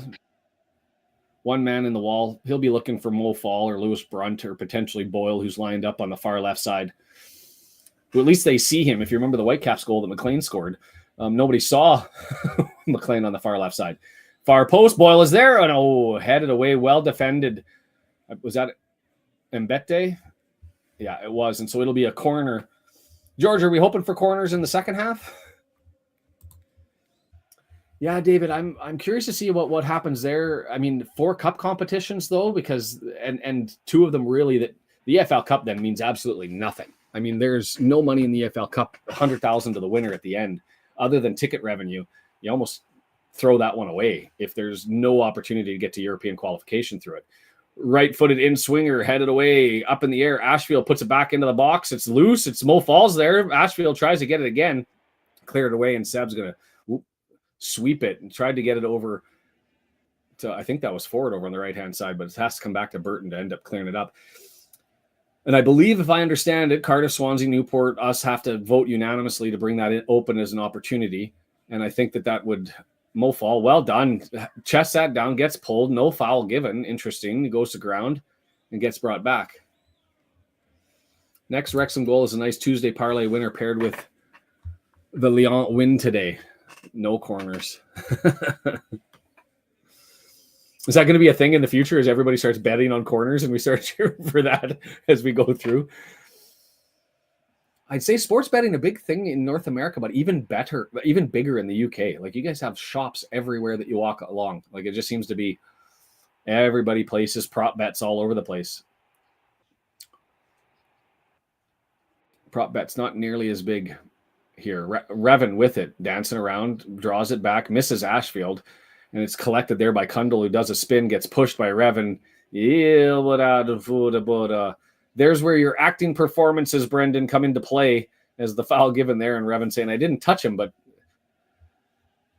Luke Kundal spun himself into the ground like the Tasmanian devil in a cartoon, just did the spinner. The foul was given.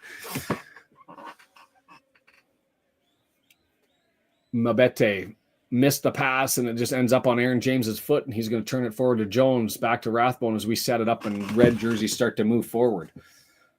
Boyle with it. Long ball, searching for Mullen. Mullen's able, nice touch, knocks it down, waiting for some support, and instead it gets knocked out, and we'll take a throw in here from the ball boy. To Mullen.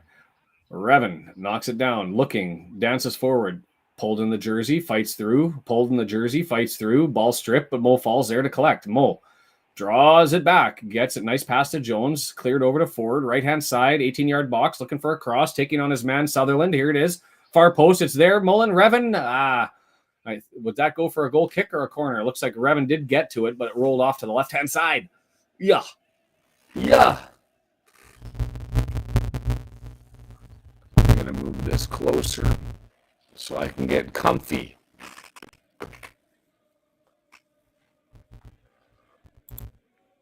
There's certainly competitions where the betting gets nuts, yes. But I don't know. I think there's a lot of results-based betting in North America. I don't know if there's as much prop betting. Prop betting seems to be way more common in the UK. Who's going to get corners? Who's going to get number of fouls? Who's going to score within X minutes? Damn it. Audio went again. We haven't had that problem in a while, Brendan. It will come back.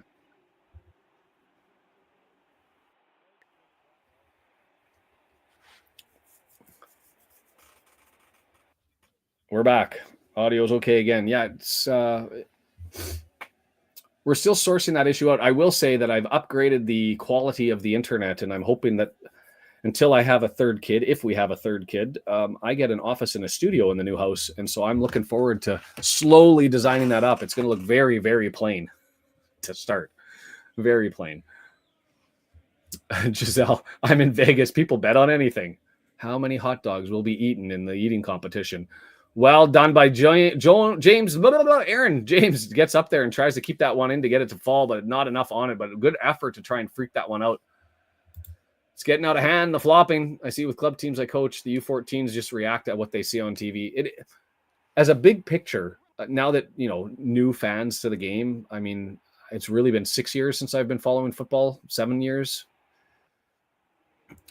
Came as a byproduct of falling in love with a Yorkshire lass. I had to get involved in it. And it is a massive detriment to the development of the game in North America. Because I know that there's some places like where I grew up that you're not a man if you play soccer. Nice little lead pass by Mullen over to Revan, tries to get it in. It's going to be headed out for another corner. And we'll get that from the left-hand side.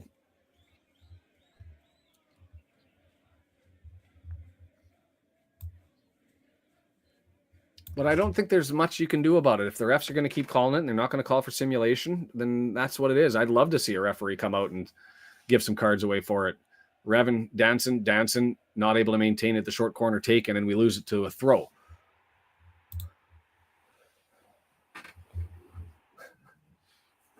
I'm heading there on the 20th for the daughter's wedding, checking the odds now on whether they get married or not, Dave. Thrown and that's a flop on us as Mullen gets contact inside the box and goes down trying to draw the penalty. I'm going to look at it again from Mbete. Blocks him off, and he just went down a little too easy with the ball rolling past him, trying to eke one out. Doesn't go. Checking the odds on how long the vows are going to be. I mean, I guess that's how crazy prop betting can get. Hey, another reminder, if you're over watching this on X or you're watching this on Twitch, slide on over to YouTube, youtube.com, at the Red Horde, and do that. And if you're watching on YouTube and you're looking for something to do and you've got something your handy, go to tiktok.com/at the Red Horde. Give a little like there. I'd love to get that over 1,000 because I think there's an untapped opportunity to stream live on TikTok and bring some people into the Wrexham group as a gateway. And so I'd love to get more follows there, tiktok.com at the Red Horde. Dave's betting on I do for his daughter's wedding. That's a good thing to be betting on, I guess. But I'm hoping that the odds that you get against an I do are you're not going to get a lot of money from the bet. Over the top 7. Oh, Revan couldn't get there. Lots of pace. They play football in Yorkshire. I thought they were all about leather on Willow. Rotherham, Barnsley, Sheffield, I'd say Doncaster, but other than their run last year, they seem to be all over the map. The last game I went in a lower tier game was Rochdale in Doncaster in League One in 2019, a 5-1 score, just a drubbing that Doncaster gave to Rochdale. Jones looking for the cross. Got it from forward, 18-yard box, draws it back to forward, gets it over to Aaron James, who's going to try to work it, and he's going to try the cross. Gets a corner instead as gets deflected out. That's a good one. Betting on whether the bride will cry. I sobbed during my wedding when my wife came around the corner.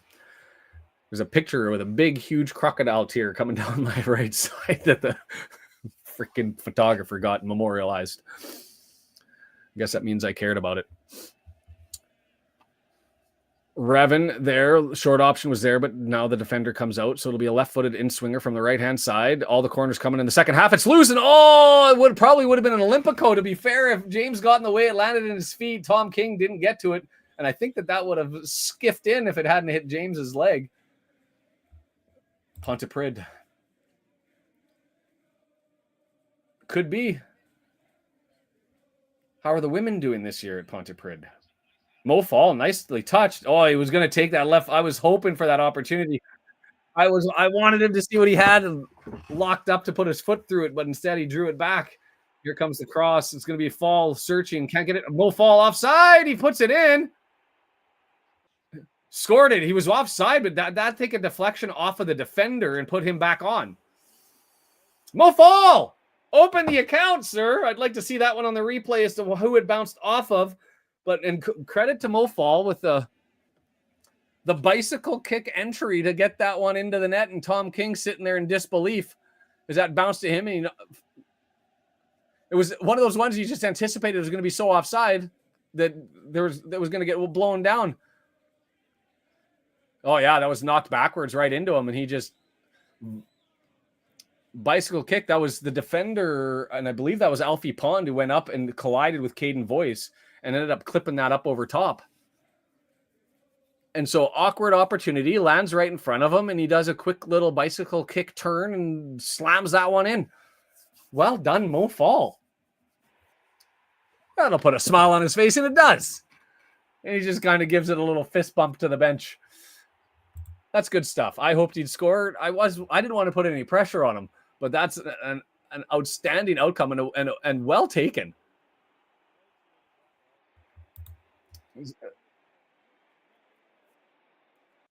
Yeah, and Brendan's saying if you were to pencil down 3 players that you wanted to score before the match, I think you probably would have gone with Mullen, Faal, and Lewis Brunt to be able to get them. Bessica, that's where the in-laws live, is in Bessica. I know all about the posh part of Donny. And actually, you might want to say also Bawtry, which is outside of Donny. But a little bit too much well known about that small little pit town that's all growing up.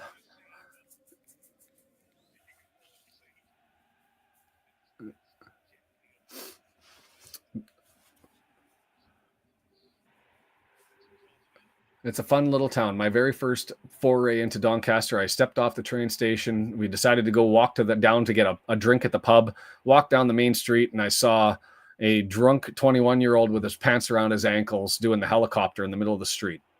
That was my introduction to Doncaster.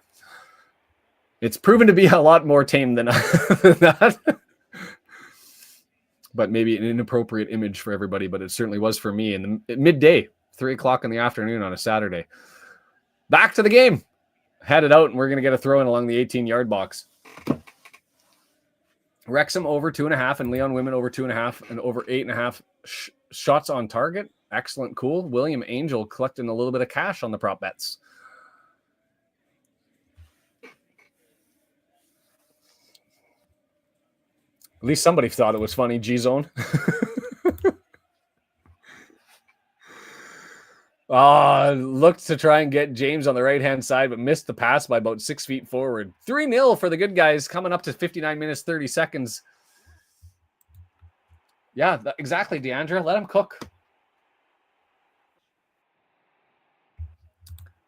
Edenthorpe. I actually don't know. Edenthorpe. That was well done by Faal as you watch the like it kind of looped up, ended up at his feet, 2 feet from the ground. What do you do with that? And he's able to find a way to get his legs up around on it at a decent enough angle to beat King, who just sits there. Helicopter, helicopter. Boyle gets it, knocks it back to Revan. It's a Tuesday trophy game that we are well in control here. And the nonsense is in full effect. All the way over to Ford. Nobody up on the sidelines running 60. Oh, there is one jersey, one penny. I think that's a Wolverhampton player running along. It is.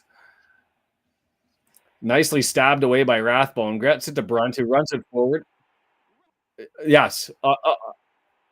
And he flew, and it was the ball that got punted away from him.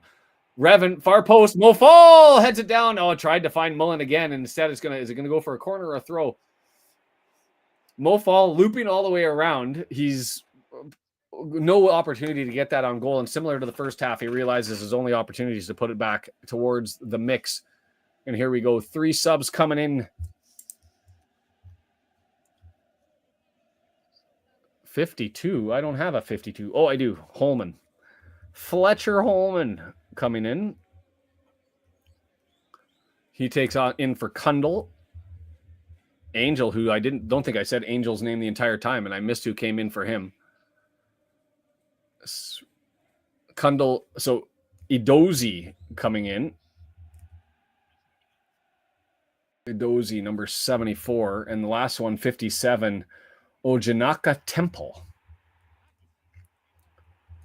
57, 52. As we track away, taking the time for, that's the captain, had to find the band for somebody, is that's Alfie Pond, it looks like, who came out as the last sub. Haven't seen the graphic pop up yet. So throw in to get back underway, 8 yards away from the goal line on the right-hand side, and Anthony Ford is there, and he's got Jones comes out and gets it back to him. No, he keeps it himself. He's going to draw back towards the halfway line. And there's Lewis to switch. Whoa.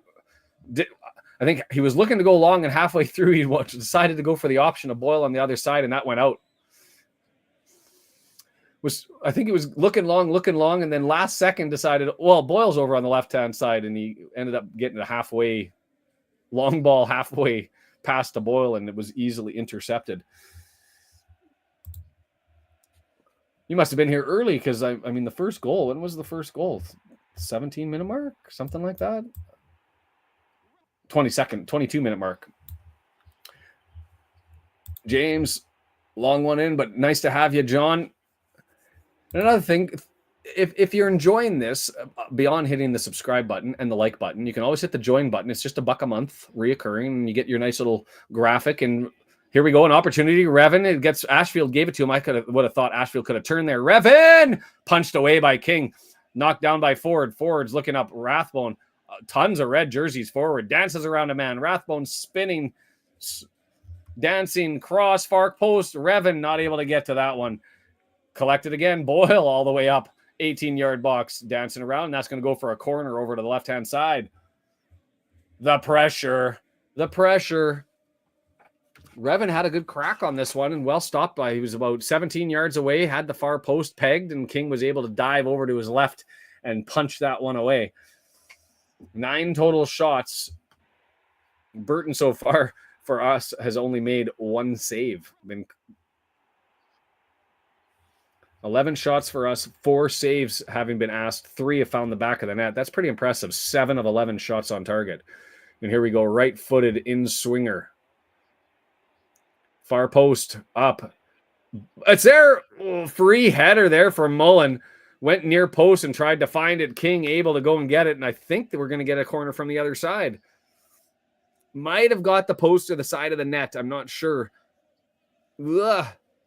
But had to deal with it. Had to punch it away. Just outside the 6-yard box is where that landed. And Mullen headed at, it was threatening anyway.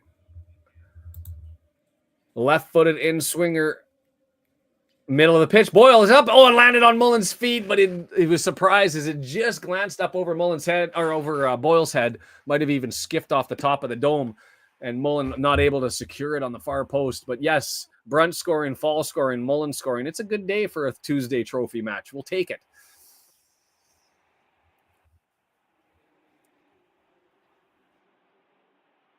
At what stage does Chomp come on into the midfield?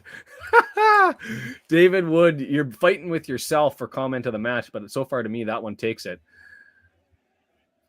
I've got to find a time to make those graphics. I've got like 3 man of the match and 3 comment of the matches to get caught up on.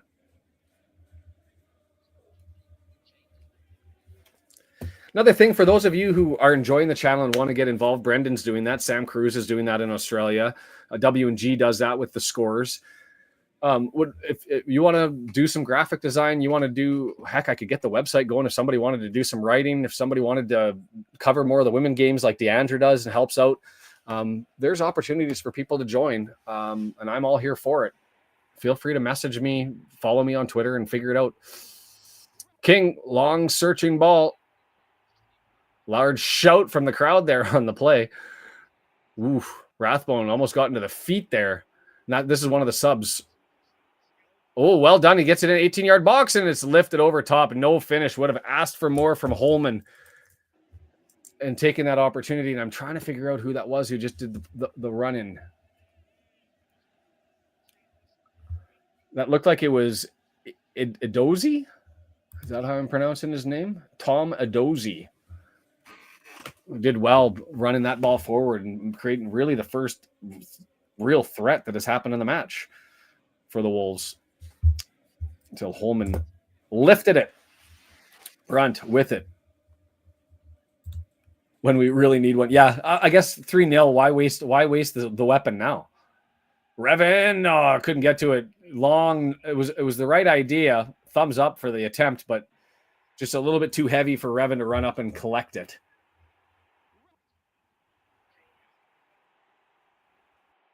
Oh, he fell over. That's why the Bronx cheer came out. King, when he kicked that one, I guess fell over, and I missed that watching the ball move forward. I was wondering, why was there a big shout for a goal, a restart by a keeper? Edozie, nice little touch there. Gets it up in the air, beats 3 guys, and gets it back. And Matete has to act quickly to move it forward. And here's Edozie again. And he gets knocked over. And actually, I wouldn't call that a flop. And no foul given. Ooh, Faal tried to keep it to himself. Fends off a man. Well done, Mo Faal. Fights off. I guess he's the battle of 21-year-olds there. And Revan looking for a cross. It's there. Mullen. Faal probably had the better angle, but Mullen deflects off of his head, and Rathbone with it collects. Rathbone on a crazy run. 18-yard box. Draws it over to Revan. He's searching. He's got Rathbone behind him. He's going to dance on Matete. Gets it back to Rathbone. And what can Rathbone do as Matete steps out? Rathbone, far post. He's got Ford over there. It's headed towards the keeper, and King collects. Friendly fire. I can't see that. I've never seen a. I was thinking headed away, and instead it was headed towards goal, but King collects. Sutherland.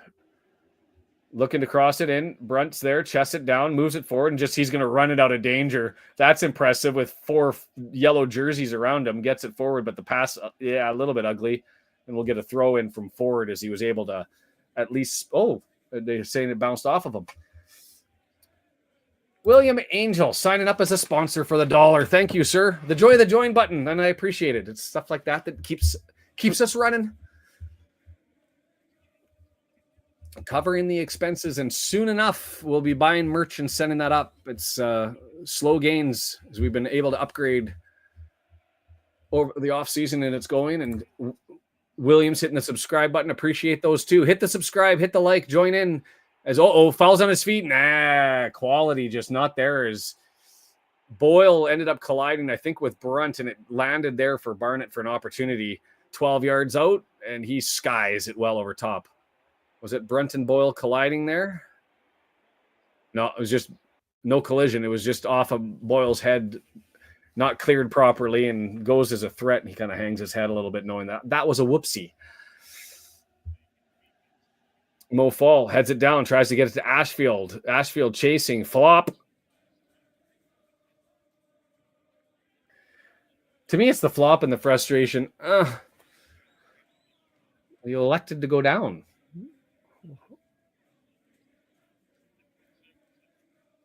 The center back here trying to get everybody going. 46. Oh, that wasn't Alfie Pond that came out then because he's still wearing the captain's armband. But he's screaming, as a captain probably should in the 3-0 game, to try and get people moving forward. Barnett with it. Searching. Bad pass. Revan just takes it and goes the other way, and the Wolverhampton players collide in behind him. Revan leaves a dozy. Still a little bit too heavy on that touch. And Mbete sends it out for a throw. 70 minutes, 33 seconds, 35 seconds, and Revan's looking for the throw in. A quiet 3-0 win. The crowd is nestled in. That's 7 goals that Jason Smith has seen scored at the Kairos on his trip. If there is a goal-scoring drought that happens after he departs the UK or Wales, because I guess he's going to Scotland next, we're gonna have to send him back. Gonna have to send him back. We'll do a crowdsource crowd fund for plane tickets if we end up in the playoffs for a 2-week trip.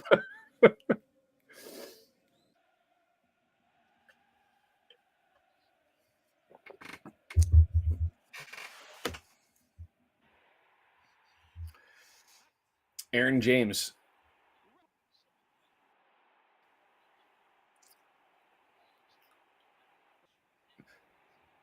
$71 minutes. Still no subs, nobody up, and I'm all for it. Keep them running. Give them a full 90 if you need to. Who would you bring in? The broadcaster saying maybe Fletcher coming in for Faal.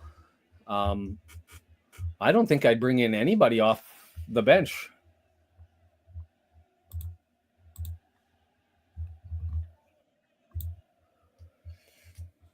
Brendan agrees. That's important.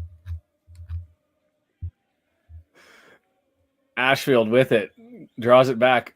Rathbone over possession stats. Haven't looked at them in a while, so let's do that while we're at it. The momentum meter, there's been very little blue blips. It's been all green all the time. And Voice was the other man who came out. Ball possession, 53-47 for us. 11 shots to 4. 7 kicks to 0. Getting close to 400 passes, which would be nearing 100 above our norm. Above our average. The club website to vote for man of the match was announced. Who do you give man of the match to? Mullen for his goal? Faal for his? I'd use it as a weapon for a confidence boost and give it to Faal myself. Let him know he was seen.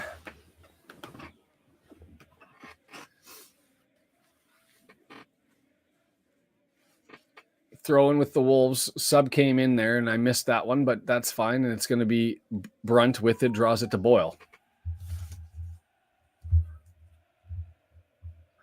A write-in vote? Yeah, Rathbone would probably be the right decision for man of the match, but at the same time, I would like to weaponize it and give it to somebody who's going to get some confidence out of it. For Rathbone, what's he going to take as a man of the match in a trophy game against the U21 side, where you give it to Mo and you kind of send the message that we saw you and you done well. You done well, kid. Ashfield with it. We are holding possession a lot better, but there's been no press. And this is what was fascinating. I said it at the half, is I would be surprised if there wasn't a shift in strategy to try and bring the forwards. Ashfield just gets around a dozy and didn't get it all the way over to Revan, but Boyle's able to collect it. Boyle, he gets it to Revan, 25 yards out, searching. He's going to draw it all the way back. Rathbone, he's got Ford moving out on the wing. Is the switch going to be on? Jones all the way over to Aaron James. He's got Ford ahead of him. He drives past him, lays it off. 25 yards out, drawn back. Better defensive shape here from Wolverhampton in the last little bit.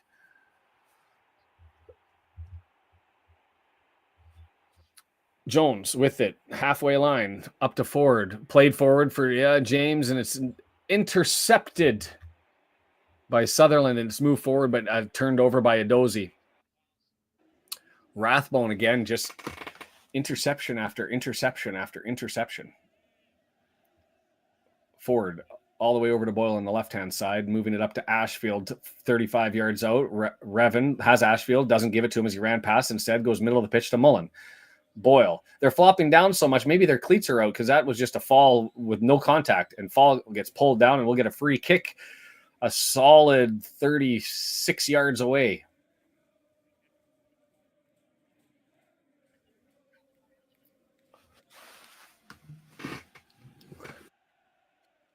You think Mullen will take it? Right-footed screamer from 35 yards out. Ford's lining up as though he might take it, but he's going to give away. Mullen's announcing basically, this is my ball. Usually you see the players both kind of line up on either side and they kind of talk to each other. Mullen just from half a yard behind the ball just stands right there and says, "No, me." Right footer. Oh, he doesn't take a screamer. It's over to Revan. Revan chipped it up over top and it hit a body, and so it's going to get cleared. Revan out to collect. Rathbone, right side. Nope, doesn't go. Going to be the play back to Brunt. Rathbone and Brunt playing catch. Edozie with he's been the only Wolverhampton player, the sub, who I've said his name frequently. It was looked like he could do anything, to be fair.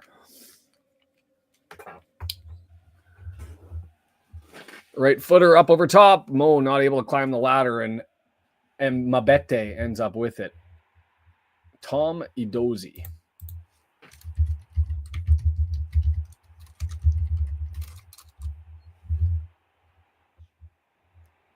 Samuel Edozie's little brother, Sam, who plays in the Belgian Pro League for Anderlecht and was a Man City grad.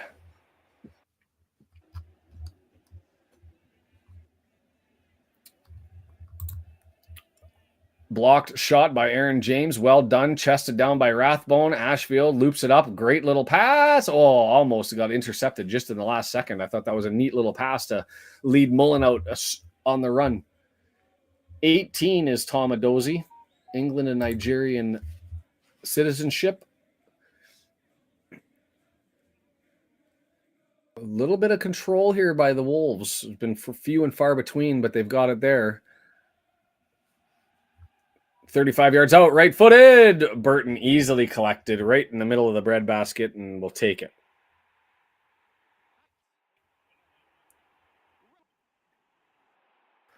Yeah, the wake-up call for Burton, Brendan says. Thanks for giving him some action. That's his second save of the game, coming in at the 78th minute, just going past.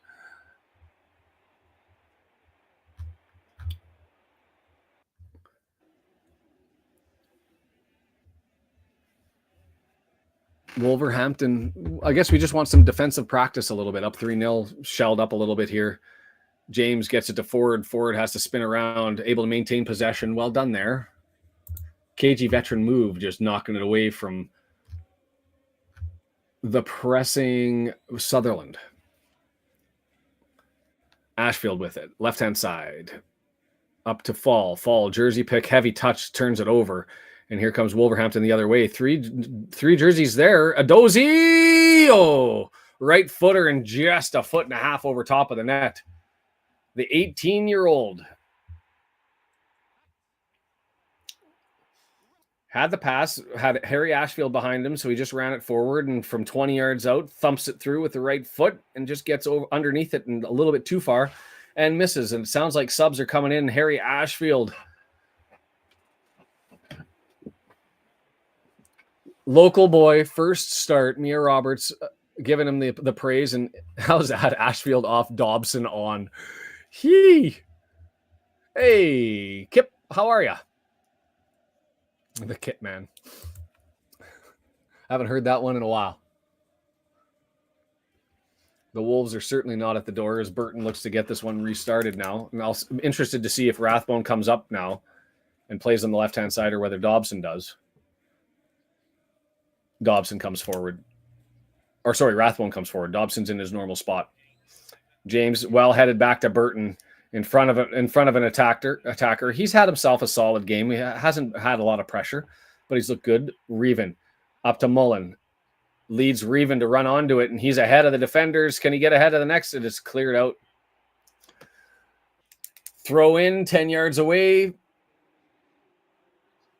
They've found Reven. They've weaponized his speed quite well, and now Rathbone over on that left-hand side, basically where Lee normally would be, and where Ashfield was today, grabs it, and it's back to Jones, to Brunt. Our side of the half. Going to scroll down and see where the play has been. I think it's even been more possession this side. 48% in the middle third, 35% in the final third has been the balance of play. The center back kickabout is on, and now it's forward. Mullen up to Reven. Reven tried to get it to Mullen, but he missed him by about 3 feet behind, and it's going to be collected and moved forward here. King up to Mabete. Well, I heard Fletcher, and who else is the other sub? Is it just Fletcher? Mullen with it. He's got Faal, far post. He decides to turn it and gets it over to Rathbone. Rathbone, far post. Faal is there. Yo. Maybe down a little bit or easy. A little bit easy going down. There was certainly contact, but framed him out. Faal made contact, and Mabete gave him the get up. Brunt with it. Ooh, slow pass, but it was just enough to get past Edozie. Brunt with it again. Aaron James. James, right side, forward, still on our midfield side. Our side of the midfield, anyways. That's what I meant to say. Brunt now with it. The switch on to Boyle. Boyle pushing it forward. Gets it to Reven.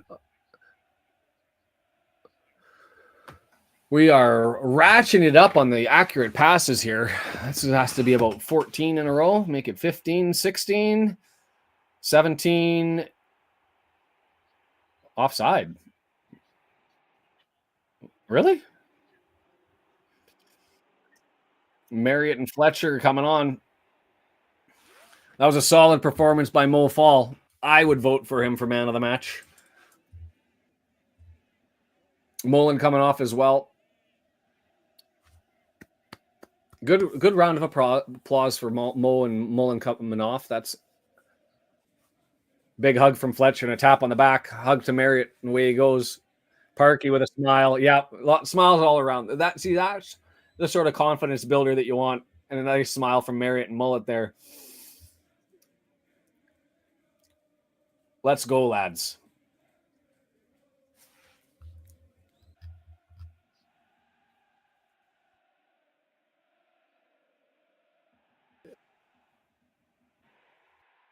Yeah, he is wired. To be fair, so Brendan in my ear noting that Marriott right out of the hop, pitbulling it and dogging it and going after it, and always Marriott's thing. But I do think that Mullen does that as well. I think that Marriott's a little less theatrical with contact. He's willing to try to push through a little bit more than Mullen. But then Mullen probably draws a lot more free kicks, and so there's an art to it as well. And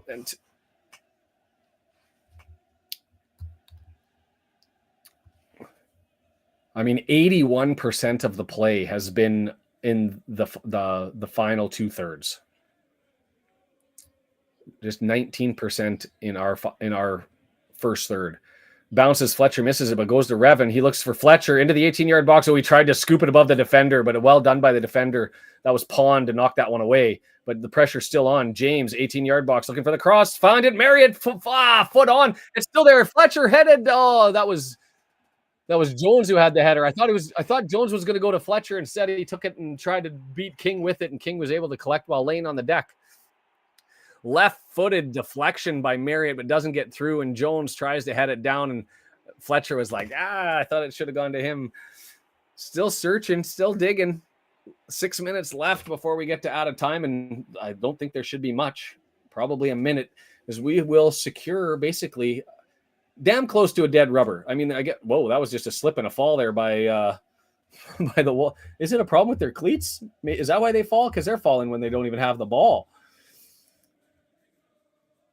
Oh, it was practicing the flop, Brendan says. As Whittingham just turned and then fell to the ground with nobody around him. Revan tries to get around the defender. Okadua doesn't, and it's going to be a throw-in.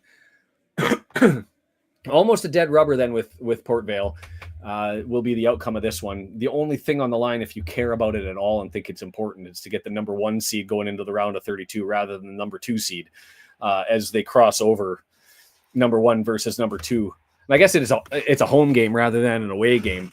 Although round of 32 doesn't typically get a lot more attendance. It's usually as things get a little bit closer to the quarterfinals at least.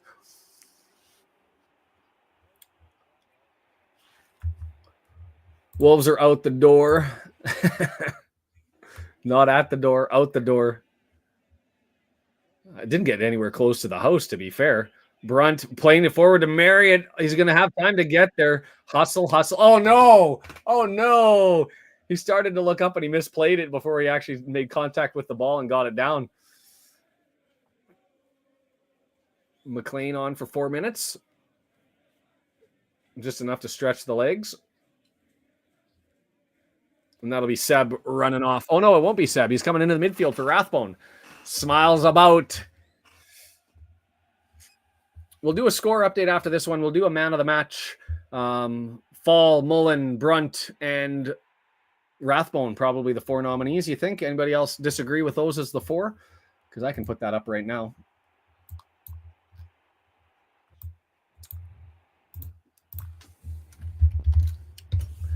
And you can vote at the website as well, at the Wrexham's website, for the actual man of the match, and as well as voting in our poll as well. And if you're on Twitch or you're on X, come on over, use that as a reason to come and vote with us.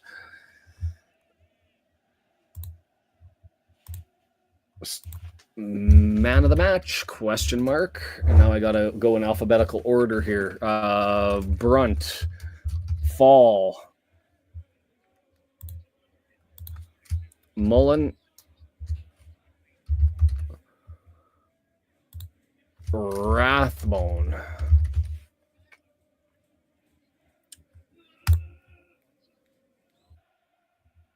There's the poll for you. Put 1 in the column for Mo, for me. Oh, giveaway. Fletcher with it, lays it up. Marriott. Oh, blocked by Pond. The captain gets across and saves that one. King gives him a clap, and I think that went out for a throw-in. 12 yards, 13 yards away from goal. Right footer served up. Oh, close. Boom, cannon, and just stopped by the defender. Aston Villa up 1-0 over Bolton in the 73rd minute. Thanks, William, for the update there. Still time for Jimmy to get his traditional booking. No risk with getting yellows in the trophy. If you're going to get them out of your way here. Ooh, McLean with a sneaky little ball that almost bounced in towards Jones, over in the corner. So we'll run through the scores and see what that does with some of the standings around the EFL, and then the EFL trophy, and then we'll wrap it up. And we're not on for Saturday unless we do one of the other games, and there's only 3 of them going because of the international window. But I also kind of want to take the Saturday off because I've got to give my wife a chance to pack with her. But we'll see. I'll talk about that. We'll figure that one out. Stay tuned to the channel.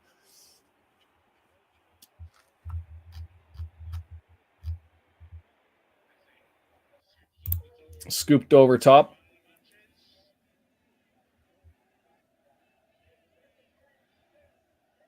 Mo Faal voted to be the in-house man of the match. Well done by the voting public.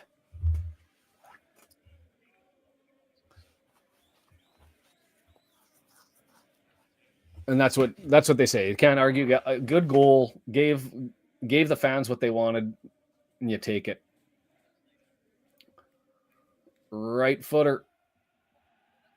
You're moving, Sean. Take the Saturday off. Yeah, we got enough boxes to take care of. I probably will take the Saturday off, to be fair. I've got to find some time to get some stuff done. Whoa! Dobson not afraid to tackle as he just takes out a dozy there. We had up until, well, I guess we still own that other property till it closes, but we had our belongings over 4 properties the week until last weekend. We're now down to 3. And then once everything closes, we'll get out of another one and be down to 2. But it's just been a mess. But entertaining and fun. 4 minutes of added time. Where did they find that? Oh, well, Adozy takes the shot. Anyway, we'll be here for an extra 4 minutes. Feel free to get your votes in. Or I could just shut down the vote now and give it to Mo. 44%.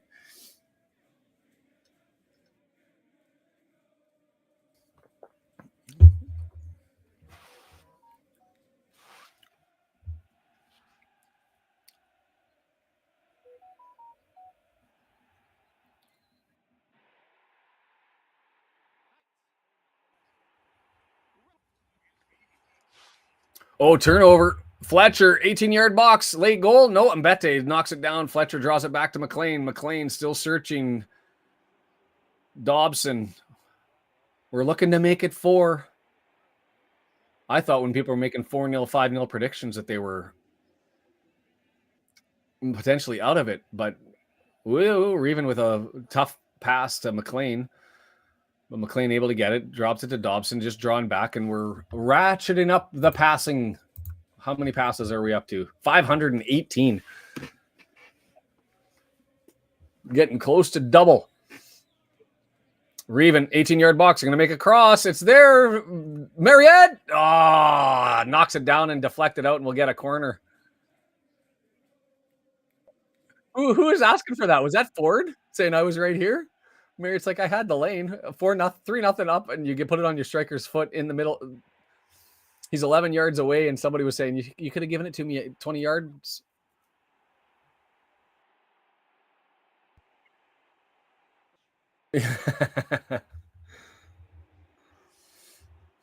Les, we won 4. I think it was you, Les. Didn't you call the 4 at the start of this? Forward with the right footer in swinger from in front of the tech end. It's eerily silent, but I guess that's what you expect in a trophy match, especially against a U21 side. Here it is. Far post. That's heavy. It's up in the air. Fletcher knocks it back down. Boyle, it's loose. Fletcher. Oh, big save by King. As that had some steam to it. He did have 4 men on it. Found it with the left boot and then forced King to make a pretty tough save. Ford digs it back in and it goes forward. Ford knocks it down, gets it to McLean. They're still searching. They want to give you your 4th left-footed. Oh, just over Marriott's head. And is it going to go for a corner? No, it's not. Wolverhampton able to get there and knock it down. And then they get it past Brunt on a weird deflection bounce over top, but Brunt comes back. That was an embarrassing flop. And here we go with Ford now. I lost the ball. Oh, man, take 2 extra steps and then go to ground. More passes than Leonardo DiCaprio. David, you're running over to Fletcher trying to get him one, and it just deflected away by Mbete. Going to be another corner. We needed that bet for number of corners in the second half. Leonardo DiCaprio.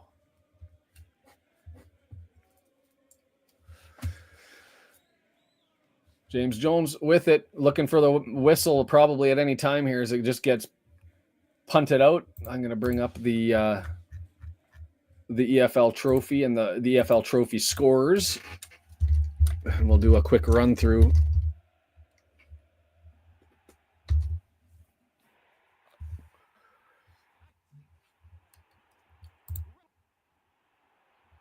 I'm curious as to why they didn't get off in Cheltenham. Reading was supposed to be playing there.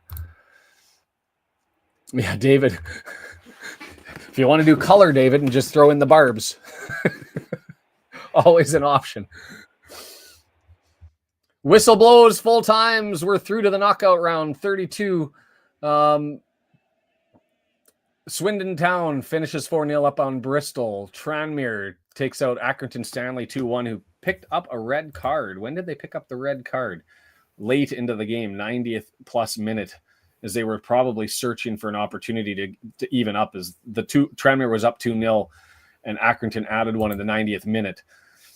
Birmingham up 4-0 on Shrewsbury. Where are we? That's too late. Today. There we go. Wigan defeated Carlisle. Morecambe came back and comfortably took care of Nottingham Forest in the second half. They were behind at the half. They scored 3 to finish that one 4-2. Fleetwood easily taking care of Barrow 3-0. Posh up on Stevenage 2-0. That one's the game in the 88th minute. Rotherham over Newcastle United. Northampton Town takes out Notts.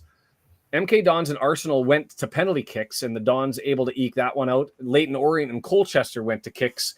Leyton won it. Obviously, we will have the 3-0 win here. Lincoln City taking care of Grimsby Town as it sits 2-1. Crewe still up on Harrogate 1-0. Wimbledon up on Crawley 3-2. And Huddersfield against Barnsley. Didn't they just play in League One up against each other in League Two? And Bolton looks like they scored late. 79th minute. Adeboyo. I could never pronounce his name. He ended up scoring.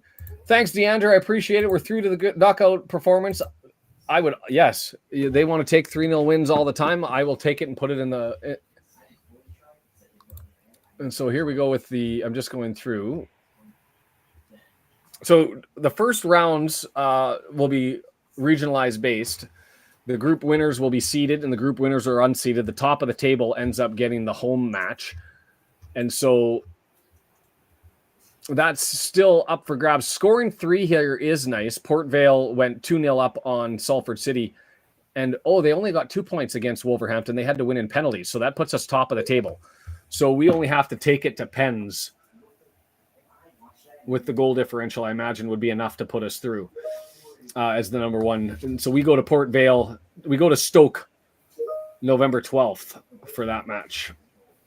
And that's the lay of the land. So that one, November 12th, we'll have the draw on Monday, and we should talk about that one, whether I run that myself, Brendan. I can do that if necessary and set that up if you want, or we can talk about it and figure out what to set it up.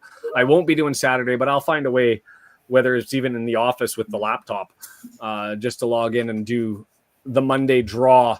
So stay tuned for that. That's where the fun begins. I really enjoy the FA Cup. The FA Cup, the trophy's starting to grow on me just because we have so much depth. And yes, that was a nice afternoon, evening, morning, depending on where everybody is. And we will be back. So not gonna end that one on the end the poll on that one. And for comment of the match, I'm gonna just acclaim it. I'm gonna do the at what stage does Chomp come on in the midfield, and give that one as the comment of the match. And that's Mo Faal is going to win this one. Let's just have a look at the results. 46% of the vote in the Battle of Four. If you get the opportunity, and as we wrap things up, a couple things you could do. The like button's still below. The subscribe button's there if you enjoyed this one. I wouldn't mind if you had the opportunity, if you have TikTok, to go and find @TheRedHorde or go to tiktok.com/@TheRedHorde. Hit the like button there. I would love to get it over 1,000, because if we can do that, I can connect this live, and I suspect we might be pulling over a bunch of young kids. Hopefully, serve as a gateway to the whole thing. And thanks, Helen, for joining us from Andorra. I hope to see you again. And back to work. Yes, back to work for me. We'll get into it. So Fall 46%, Rathbone 25%, Mullen 17%, and Brunt picking up 10%. That's nice out of the 39 of you guys who voted. David, another comment of the match win for you, and no watch parties now for a while. Wrexham matches. Let's just bring this up and make sure I have it. So the Lincoln City one postponed, so we'll be in Rotherham on the 19th. And we'll go quick after that. We have that one. We have Tuesday at home against Huddersfield, and we're into the teeth of it. Rotherham, Huddersfield, Charlton, Mansfield Town, Stockport, all top teams that we'll go on a run here for 5. That'll be all big matches. Exeter City, Barnsley to follow, and then we get a little bit of what you could call maybe a break with Burton, Cambridge, and Bristol to take us into the Christmas break. And then we're almost recycling the whole thing over again. Right? Is it January 1st? We turn over. It seems like time is flying. Anyways, thank you for being here. Much fun and much happiness. Go and click those like buttons and TikTok and wherever you're at. I appreciate you being here. Oh, okay. So Deandra can do the women's match this weekend. I thought you were away, and Brendan said he could do it. So I'll get that one up and ready. Wrexham AFC women, who now starting their assault on the table a little bit late, but still all good with their win against Aberystwyth. And so they're going to be taking on still Britain Ferry. They've got a draw sitting at the top. Cardiff City, they've had a loss, which is surprising so they lost to Swansea 1-0 in their last match on the 6th. And so the table looking a lot different than I would have assumed, with Britain Ferry being top of the table tied with Swansea, Cardiff City and New Saints following it up, and then Barrytown, Wrexham. And Cardiff met who I thought was going to find a way. The 6-time champions still haven't found it out. So we'll figure that one out. But yeah, I appreciate it if you guys are going to do that. So we'll get that one out there. Sunday, Monday, we'll have stuff. I'll be packing. I'll just announce it. Anyways, it's been a blast. 1:30, time to get back to work. Maybe after a quick bite to eat. Enjoy the rest of your day and evening wherever you are. Take care. Bye-bye.